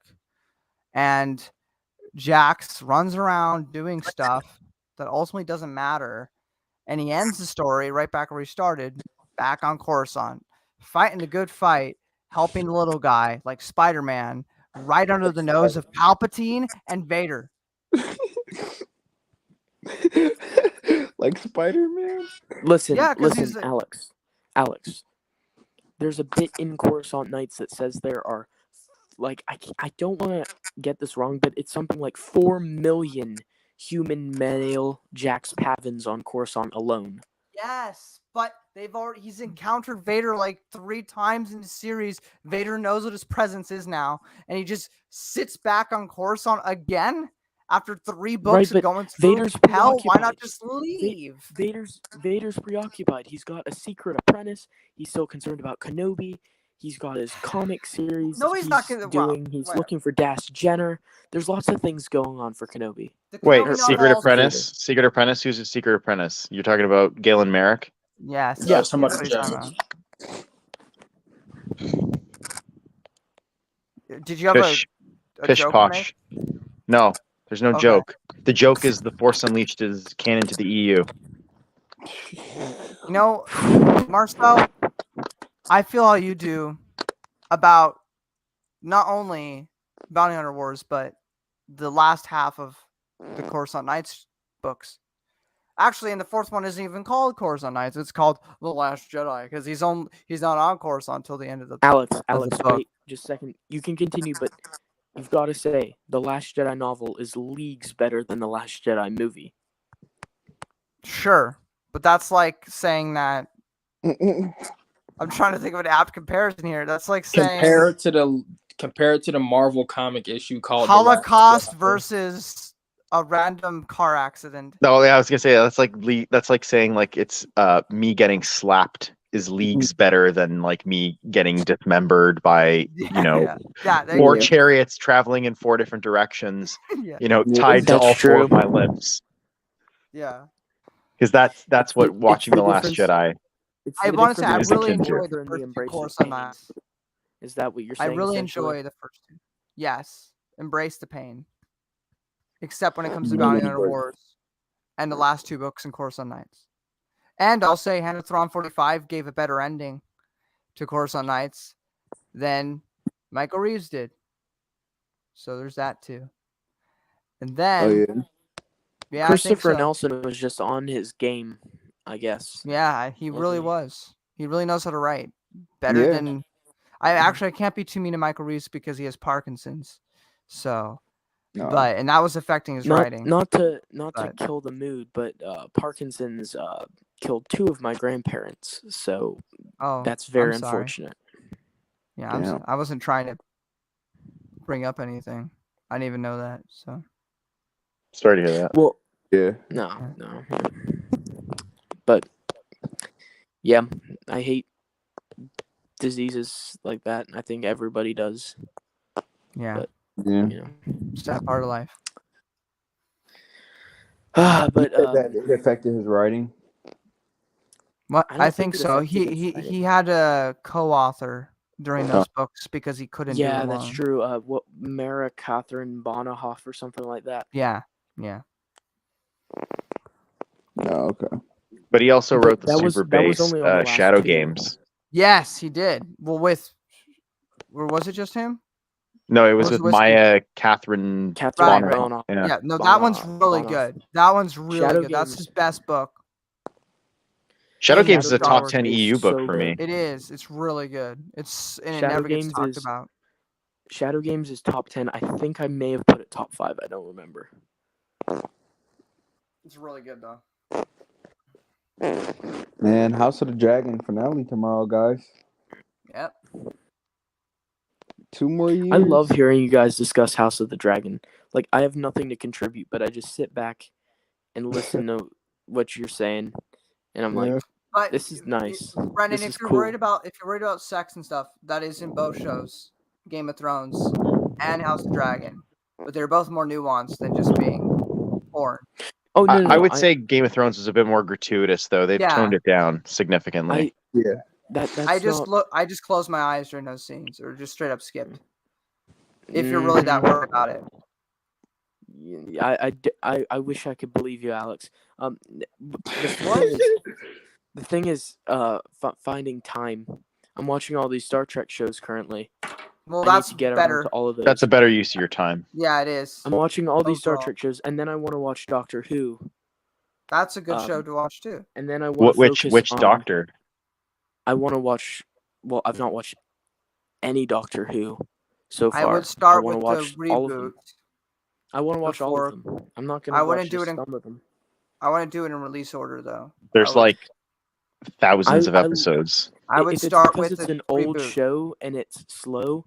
Like no, it's because a lot of episodes are missing from the first Doctor, especially.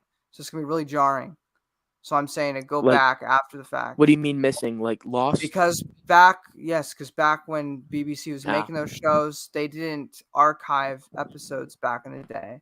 So there's a lot of episodes that are just missing from Doctor Who. It's actually kind of interesting. They even like asked people like throughout the world, like if anyone has them recorded in any way, shape, or form, like please give them to us. But they're lost to time. Yeah. So that's why I'm saying it would be less confusing if you just started with the reboot in 2005, watched all that, and then gone back and trying to shift through the troubling waters that is season 1 of the original show.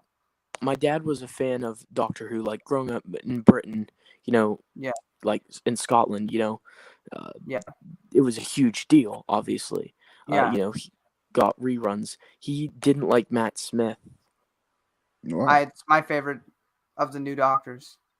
I really like Matt Smith's Doctor. He's probably my second favorite behind David Tennant of the new Doctors. I know Doctors. everybody says that, but David Tennant always felt like David Tennant, whereas I felt like Matt Smith was actually the Doctor. Yeah, I guess I just had no frame of comparison because that was the first thing I had really seen David Tennant in. What's the Doctor's name? Peter Capaldi. I like Peter Capaldi too. Capaldi's great. He looks like the most interesting one to me. Honestly, all 5 of those Doctors. So you had what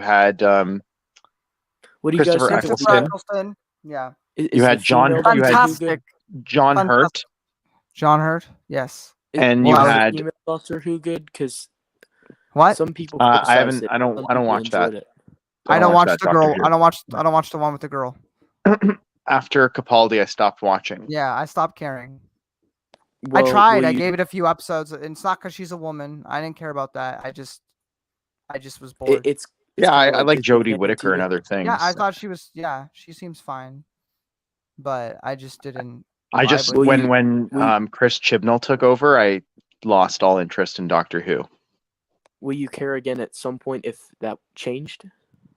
Probably not, because I heard of some of the things that they massively, wildly retconned. Right, they changed the origin of Doctor Who. Also, the first Doctor, if you ever watched the original Doctor, which is William Hartnell, who's the first Doctor, he apparently wasn't the first Doctor. Some black chick, she was the first Doctor, and we've just been wrong this whole time to assume it was William Hartnell, even though it's clearly supposed to be his first body, and he just grew old in it. No, it was not his first body. It was somebody else, and screw you for not knowing. And it also tried to say that he was like this destined like person from eternity past to be this savior, which wasn't a thing before, but they made it a thing in that newest season. I thought that the War Doctor was the first body. No. Well, the War Doctor was a doctor that he created during the Time War so that he could do terrible things. Yeah, it's specifically a doctor not meant to be called a doctor, because he calls him, that's not his name. It's a title he's bestowed upon himself, and he purposely removes it in that instance. So because he's not a doctor, he's not helping people. He's hurting people. He's hurting people. Yeah. Can somebody explain the different kind of doctors, like the reasoning? What do you mean? He just he regenerates into a new body. So basically, every time they recast, James Bond has different actors, but there's not actually an explanation for it. It's just there's theories, but it's just like they wanted a different actor. Doctor Who was just William Hartnell. William Hartnell he started having medical problems on set, and it started affecting the acting scenes. There's a movie that actually goes into this. I forget the title, but it's a like this kind of not documentary, but it's like this fake reenactment, I guess, of that time. And they wanted the show to continue because it was really popular, but they could not keep using him because he was starting to forget his lines, and things were just getting worse and worse on set with him. He was breaking down. And so they thought, well, he's an alien. Or what if we make him an alien and he can... Well, he was already an alien. But what if he could change what he looks like if he's close to death? So that way, it's the same person, but we can keep the show going with a different actor. And henceforth, after that, whenever an actor just didn't want to be in the show anymore, they would have him, Remind me, who was die. the shortest lived Doctor, and how long did The eighth Doctor last? only appeared in a Christopher TV movie. Eccleston. Oh yeah, that one. Yeah, That's right. Yeah. That's Well, And and that 3-minute clip that's meant to be a prequel to the Day of the Doctor. right, that's I'm right. sure He that came back. doctor lasted Yeah. longer than Liz Truss. Also, Brennan, there is kind of an expanded universe of Doctor Who, which is expensive as hell because there's a bunch of audio dramas that are made with each and every Doctor, expanding the stories with them. So like the and Doctor that only got a doesn't matter as much with Doctor Who, right? No, it's wibbly wobbly, timey wimey. But timey-wimey. there's only one movie Hercules with jerkly. there's only one movie with the 8th Doctor, but you get several bajillion audio dramas if you want to get more of that actor. I think Jay just suggested that Liz Truss is the 8th Doctor. Maybe not. And the interesting thing is that like a lot of the doctors they sometimes like come back for like specials, like they did it back in the day, Like and a they've done it crossover. more. Yeah, crossover. So like the two of the same doctor, like they're the same person, they'll appear, or three of the same doctor will appear in an episode together. If it's the way they kind of make it interesting though is that like yes, the Doctor is the same person with the same memories, but so that way the actor can feel unique and put a special stamp on the character. Every time he regenerates, he's the same person, but there's usually a different personality. Like they'll act different. So that way, when they interact with one another, you can still have the entertainingness because it's David Tennant playing David Tennant, but as the Doctor, and Matt Smith being the Doctor, and you get to have their different personalities interact with one another. The first time it happened was called The Three Doctors. It was William Hartnell, who was barely in it because he had to. The way they wrote it in, because they wanted to bring him back because he was the original, was they had him get trapped by the bad guys. You don't get to see him get trapped or anything. He's just already trapped. Right. And he's talking to them on a computer screen in the TARDIS because he's reading from a teleprompter because he literally couldn't do it any other way. They wanted to bring him back. Yeah, it's really sad. And so most of those episodes, it's the second Doctor, it's Patrick Troughton and John Porty, who, interesting fact, John Porty, I don't know if any of you have seen Gotham, the TV show, but the guy that plays Alfred on Gotham is the son of John Porty. Yeah. Yeah, I did know that. Yeah. So, and you can tell they look very similar. But and the next time it happened was the 5 Doctors, and the 4th Doctor, who's probably the most famous of the classic Who, Tom Baker. He was really, really sick of playing the Doctor because he's the one that played the Doctor for the most years. And the last couple of years, he was starting to have issues with people on set, mostly the directors and what they were doing. So when he was done, he was done. And so the 5 Doctors came around and he said, I don't want to be a part of it. So they had him also get like captured, but he's like not in the episode at all because he didn't even come back, which is something he said he kind of regrets now because he thought it would have been cool to be with the other actors. But that was the other one. And then they had one with the 7th Doctor, I think, where it was just the 7th Doctor and the 2nd Doctor for some reason, because they're the only ones that came back. And then in the new reboot show, we got Matt Smith and David Tennant. John Hurt was this new character or a new version of the Doctor that we didn't see that was introduced. So that doesn't really count. But we did get David Tennant and Matt Smith. And since, Jay, you love freaking House of the Dragon, you get 3 seasons full of Matt Smith just in a completely different context because he's not Damien. He's a much All I need from Matt brighter Smith is character. to watch him dance in Yeah. Morbius. Have sex. Have Well, sex. the interesting thing about Doctor, like the Ninth Doctor. So when they rebooted the series, Yeah, with Christopher Eccleston. Who am I paying Eccleston attention was Fantastic. the Ninth Doctor. He like refuses to come back. However, he's done some. I think he's voiced some of the audio dramas for the Ninth Doctor, which is really cool. But he Yeah. refuses to come back on set. I get the sense that he never wanted to be associated with Doctor Who afterwards, and I think maybe that was a concern for him. Yeah, it might be. And then he become an elf in the second Thor movie. Right. I feel like now it's probably past the time that he could appear on Doctor Who because he's going to look much older. Yeah. But which is too bad. But he's a really, really good doctor, and he was my first doctor. He was. He's very abrasive, which is like, Matt Smith's like happy-go-lucky, and David Tennant's he can be kind of snappish at times, but he's also, I would say, like on the happy side of the spectrum. Yeah. Capaldi's kind of like a return to abrasiveness, but nobody's as abrasive as Christopher Eccleston's Doctor. He just does not give a shit. But it makes sense though if you think about it, because he just come from the time warp. Yeah. Yeah. Hold on, I have something. This to share, sounds awesome. if you don't mind. I've got to finish watching these Star Trek Didn't shows. the 5th Doctor meet with the 10th?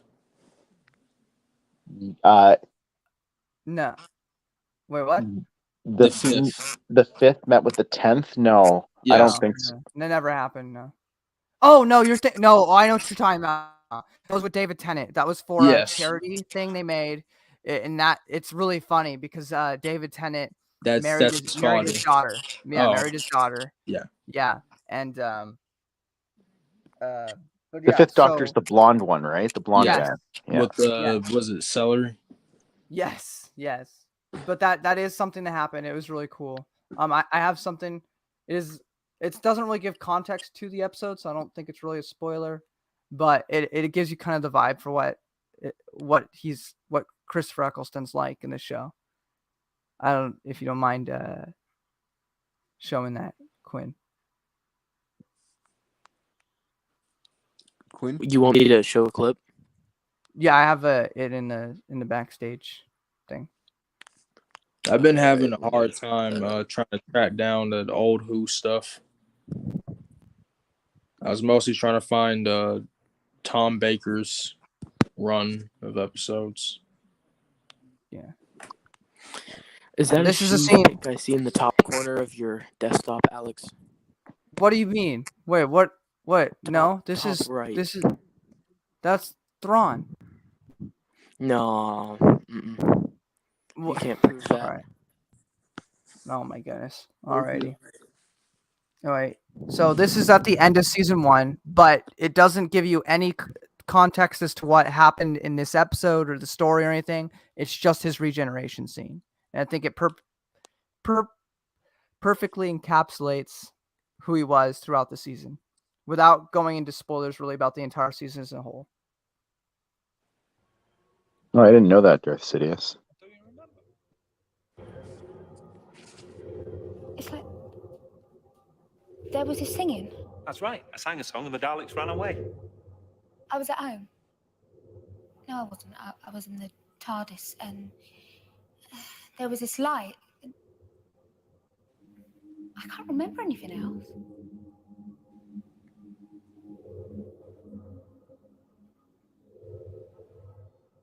Rose Tyler.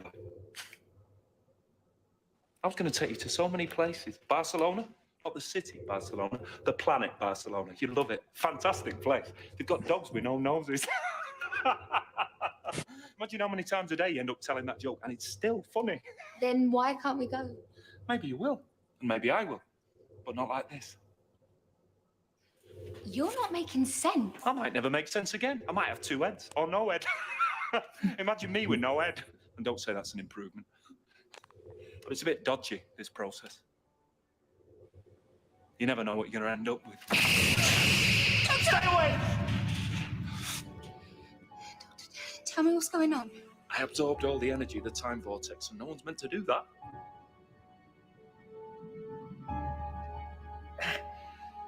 Every cell in my body's dying. Can't you do something? Yeah, I'm doing it now. Time Lords have this little trick. It's sort of a way of cheating death.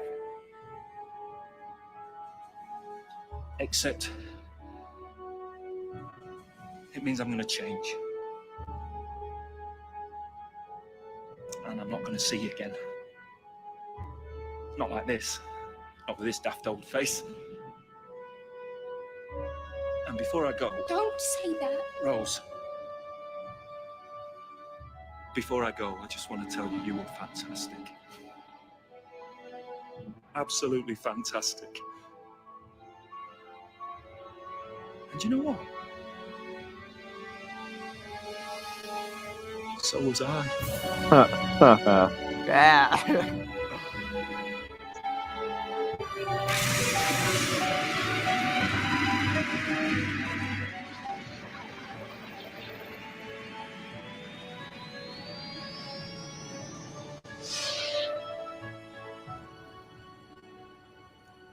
Hello. Okay. New teeth. That's weird. So where was I? Oh, that's right. Barcelona. There you go. I love how each of the doctors has like a catchphrase, and I think Yeah. Christopher Eccleston's was like fantastic. Yeah, it was fantastic. And then David Tennant was Allons-y. Allons-y. And then I guess, although he didn't say it later on in his seasons, but Matt Smith's was Geronimo. Geronimo, yeah, and he'd also Actually- be like, fezzes are cool. Yes, Fez's was his whole thing. Fez's and his bow tie was like his thing. Oh, actually, sorry. One more The time. other thing to note about Doctor Who is that the Doctor is defined not just by the person who plays him or her at the time. The Doctor's also defined by their companions. Yeah, that's what I was about to say. And I know pretty much nothing, but I was gonna be like, yeah, like they're side characters, right? Like contribute a lot. I would say they're very much like the second main character in any, because most of the Doctor's adventures, it's like the companion is there to provide the human perspective. Like, how would a human react to these things that are going on and these like exotic places that they're visiting and stuff like that? And there's been some really, especially in the well, I haven't really watched much of Classic Who, but there's been some really good companions. Almost even sometimes better than the Doctor themselves. Yeah, I agree. Also, this is even less context, so I won't spoil anything. But for Jay and Brennan, I wanted to show the Matt Smith moment where he first comes on at the end of season 4. So I just want, if you got that. Okay, thank you. Okay, because I love Matt Smith. He's my favorite, which I know is a hot take. But... Goodbye, David Tennant.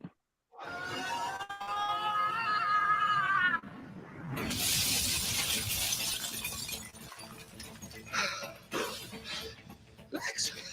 I've still got legs. Good. Arms, hands, fingers, lots of fingers. Ears, yes, eyes too, nose. And I've had worse, chin. Blimey. Hair. I'm a girl. No. I'm not a girl. No. I'm still not Ginger. And something else. Something important. I'm crashing.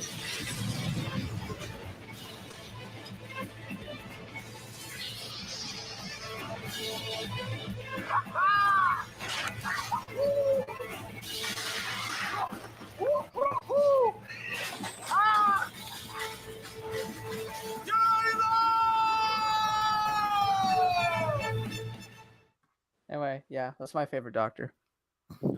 That looks great. Maybe it's because I'm ADHD, but I love him. No, you know what? I thought some Matt Smith stories were some of the most inspiring in the New Who. He does have a lot of monologues, though, but I dig all of them. Yeah. I also like Amy and Rory. They're yes, one of my favorite companions. They're two of my favorite companions. I think probably my favorite companion though is Donna. Yeah, Stana has really fun. Yeah. She's in season 4 and Catherine Tate, second of 3. whom Catherine. was also in The Office, where she played a terrible character, but it was also like the last couple seasons of that show, so they were kind of brain drained at that point. But she also, I think, Catherine Tate does like a lot of like comedy as well, so she was so good in Doctor Who. And then I forget who played Rose Tyler. Was it Billie Piper? She was like a pop star. Yeah. Mm-hmm. And then there was a couple others. There was like Martha. There was Clara, who was Jenna Louise Coleman. Yes. People would have recently seen in Sandman. Yeah. I liked Clara. Yeah. But I think she was a very controversial companion because they retconned her doing a whole bunch of stuff in like the Who universe, that in the same way that Chris Chibnall would later do with the 13th Doctor. I think it was less of an issue though. Less damaging for sure. Less damaging. It's just like, oh, you didn't know this, but like it's not like contradicting necessarily. It's just like, but why? Why is she? Why? And so I don't hate her. I think she has really good chemistry with Matt Smith, but I think she had better chemistry, and this might be a controversial take, with Peter Capaldi.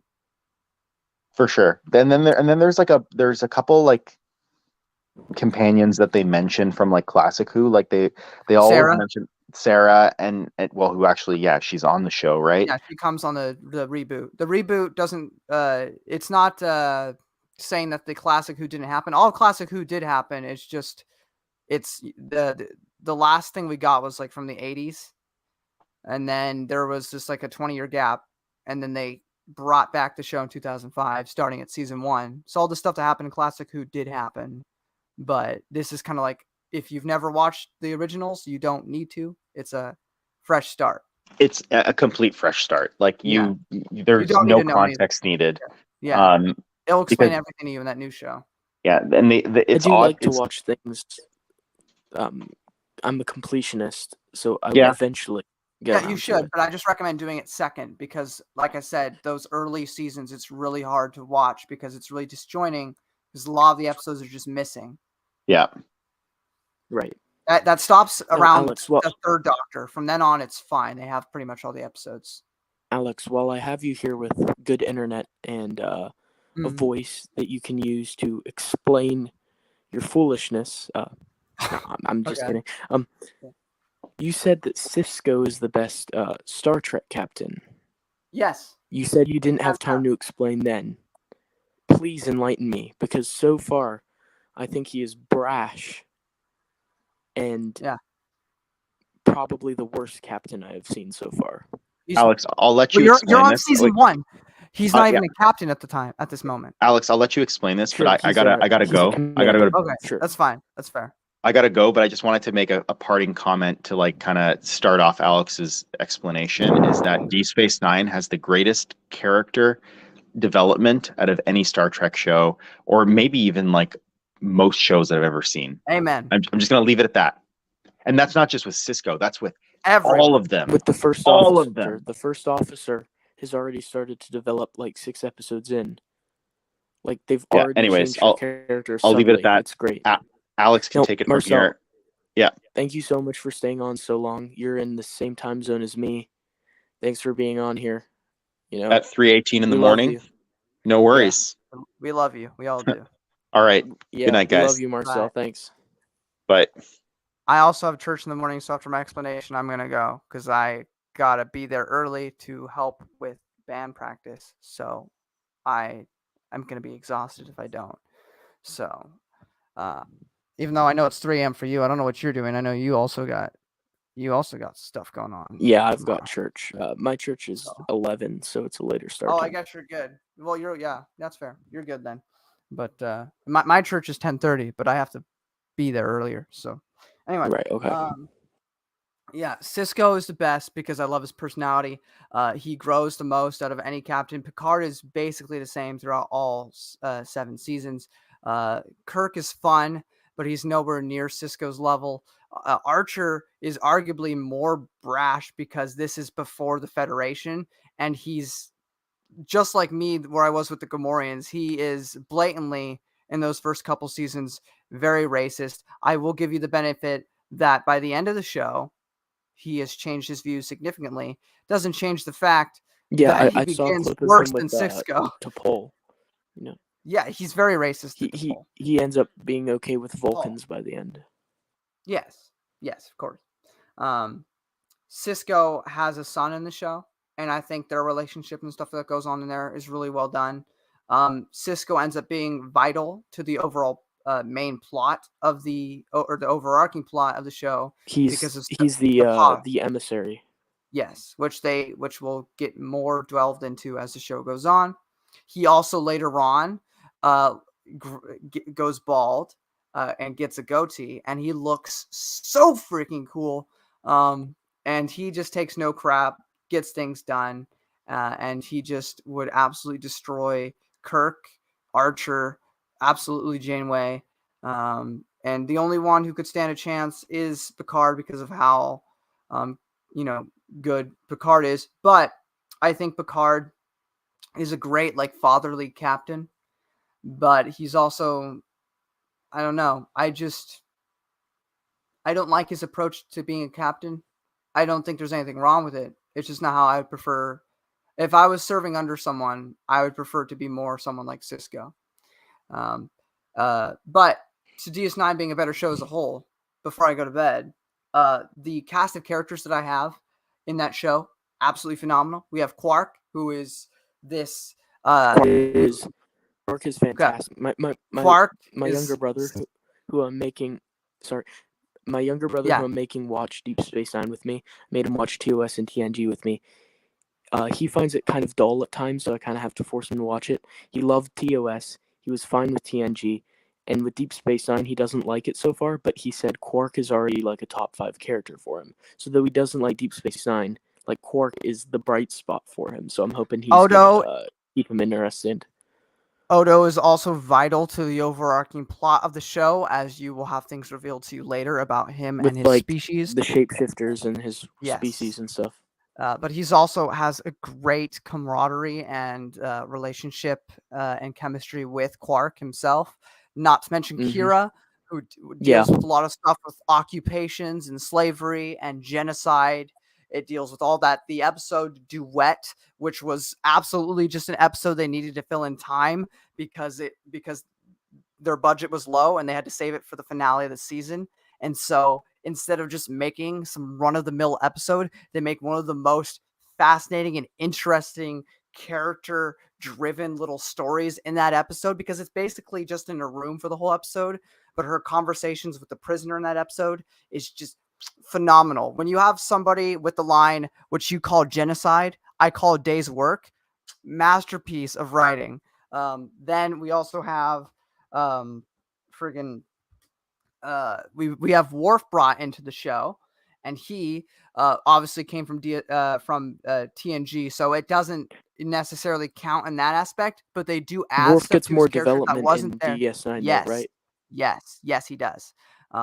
There's also Dax, who's probably the least interesting of the whole, and then we have Bashir, who I don't know if you know what's up with Bashir, but it does tie into the most famous Star Trek movie, and yeah, I'll say that. Yeah. I think I know what you're talking about.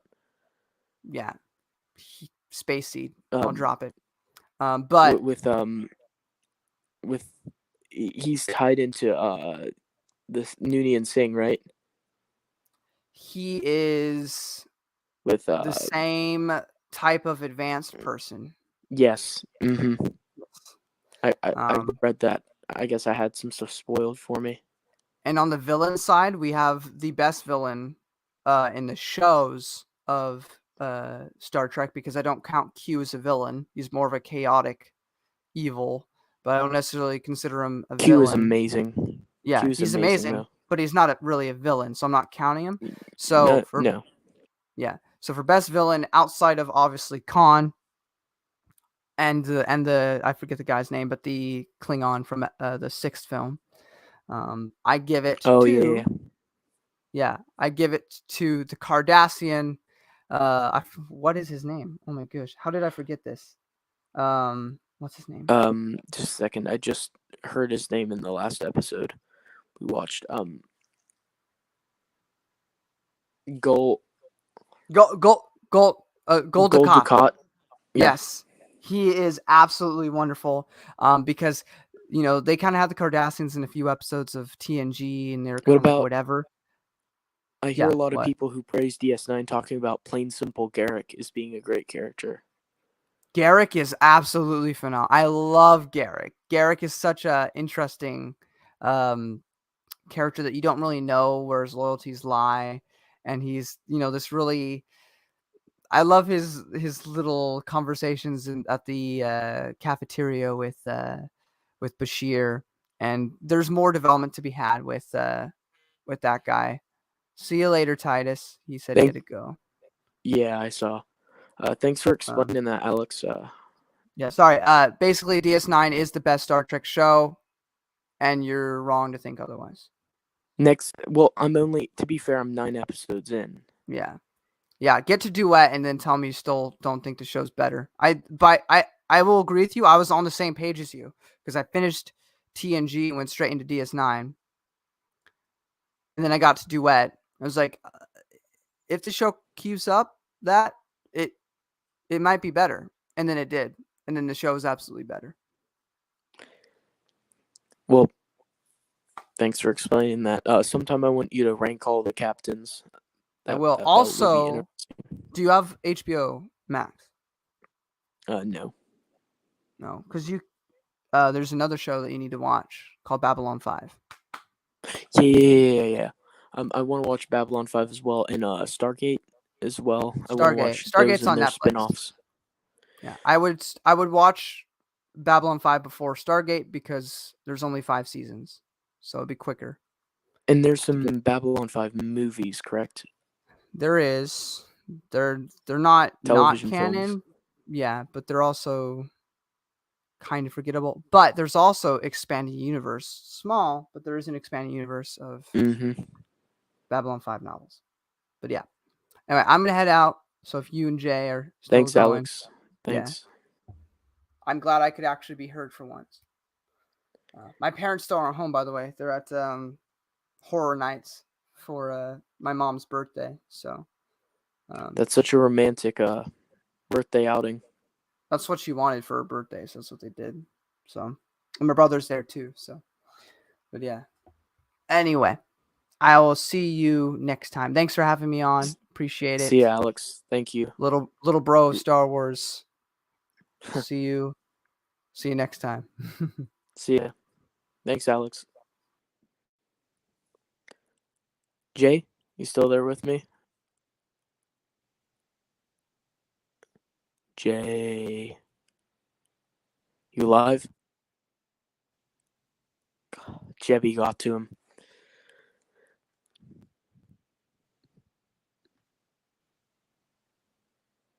Jay?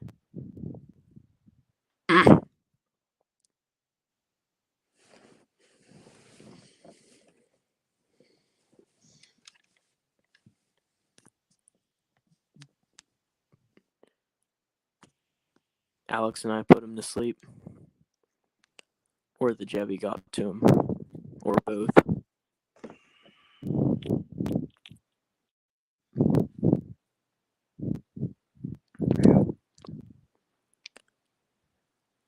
Jay? I'm about to go to sleep. Yeah, Jay entered other space. Well, I think Jay said he wants to go to sleep. Thanks for being on, Jay. All right. It was a good time. Okay. Sorry. Bored you for a long time, Star Trek and Doctor Who. Feel bad I wasn't able to steer topics in more inclusive of everyone direction, so that's my bad. No, it's straight. All right. Yeah, thanks for being on, man. Oh, no problem. All right. So, thus ends the stream. Hey, thanks to the people who stayed in the comments. Thanks to everyone who stayed on. It was a fun time. I'm shattered and will be a shell of myself for the next day, but it was worth it. Always fun to hear everyone's opinions. It was fun to have good guests on, good comments. So thank you to everyone who stuck around and watched and contributed. And see you all around next time.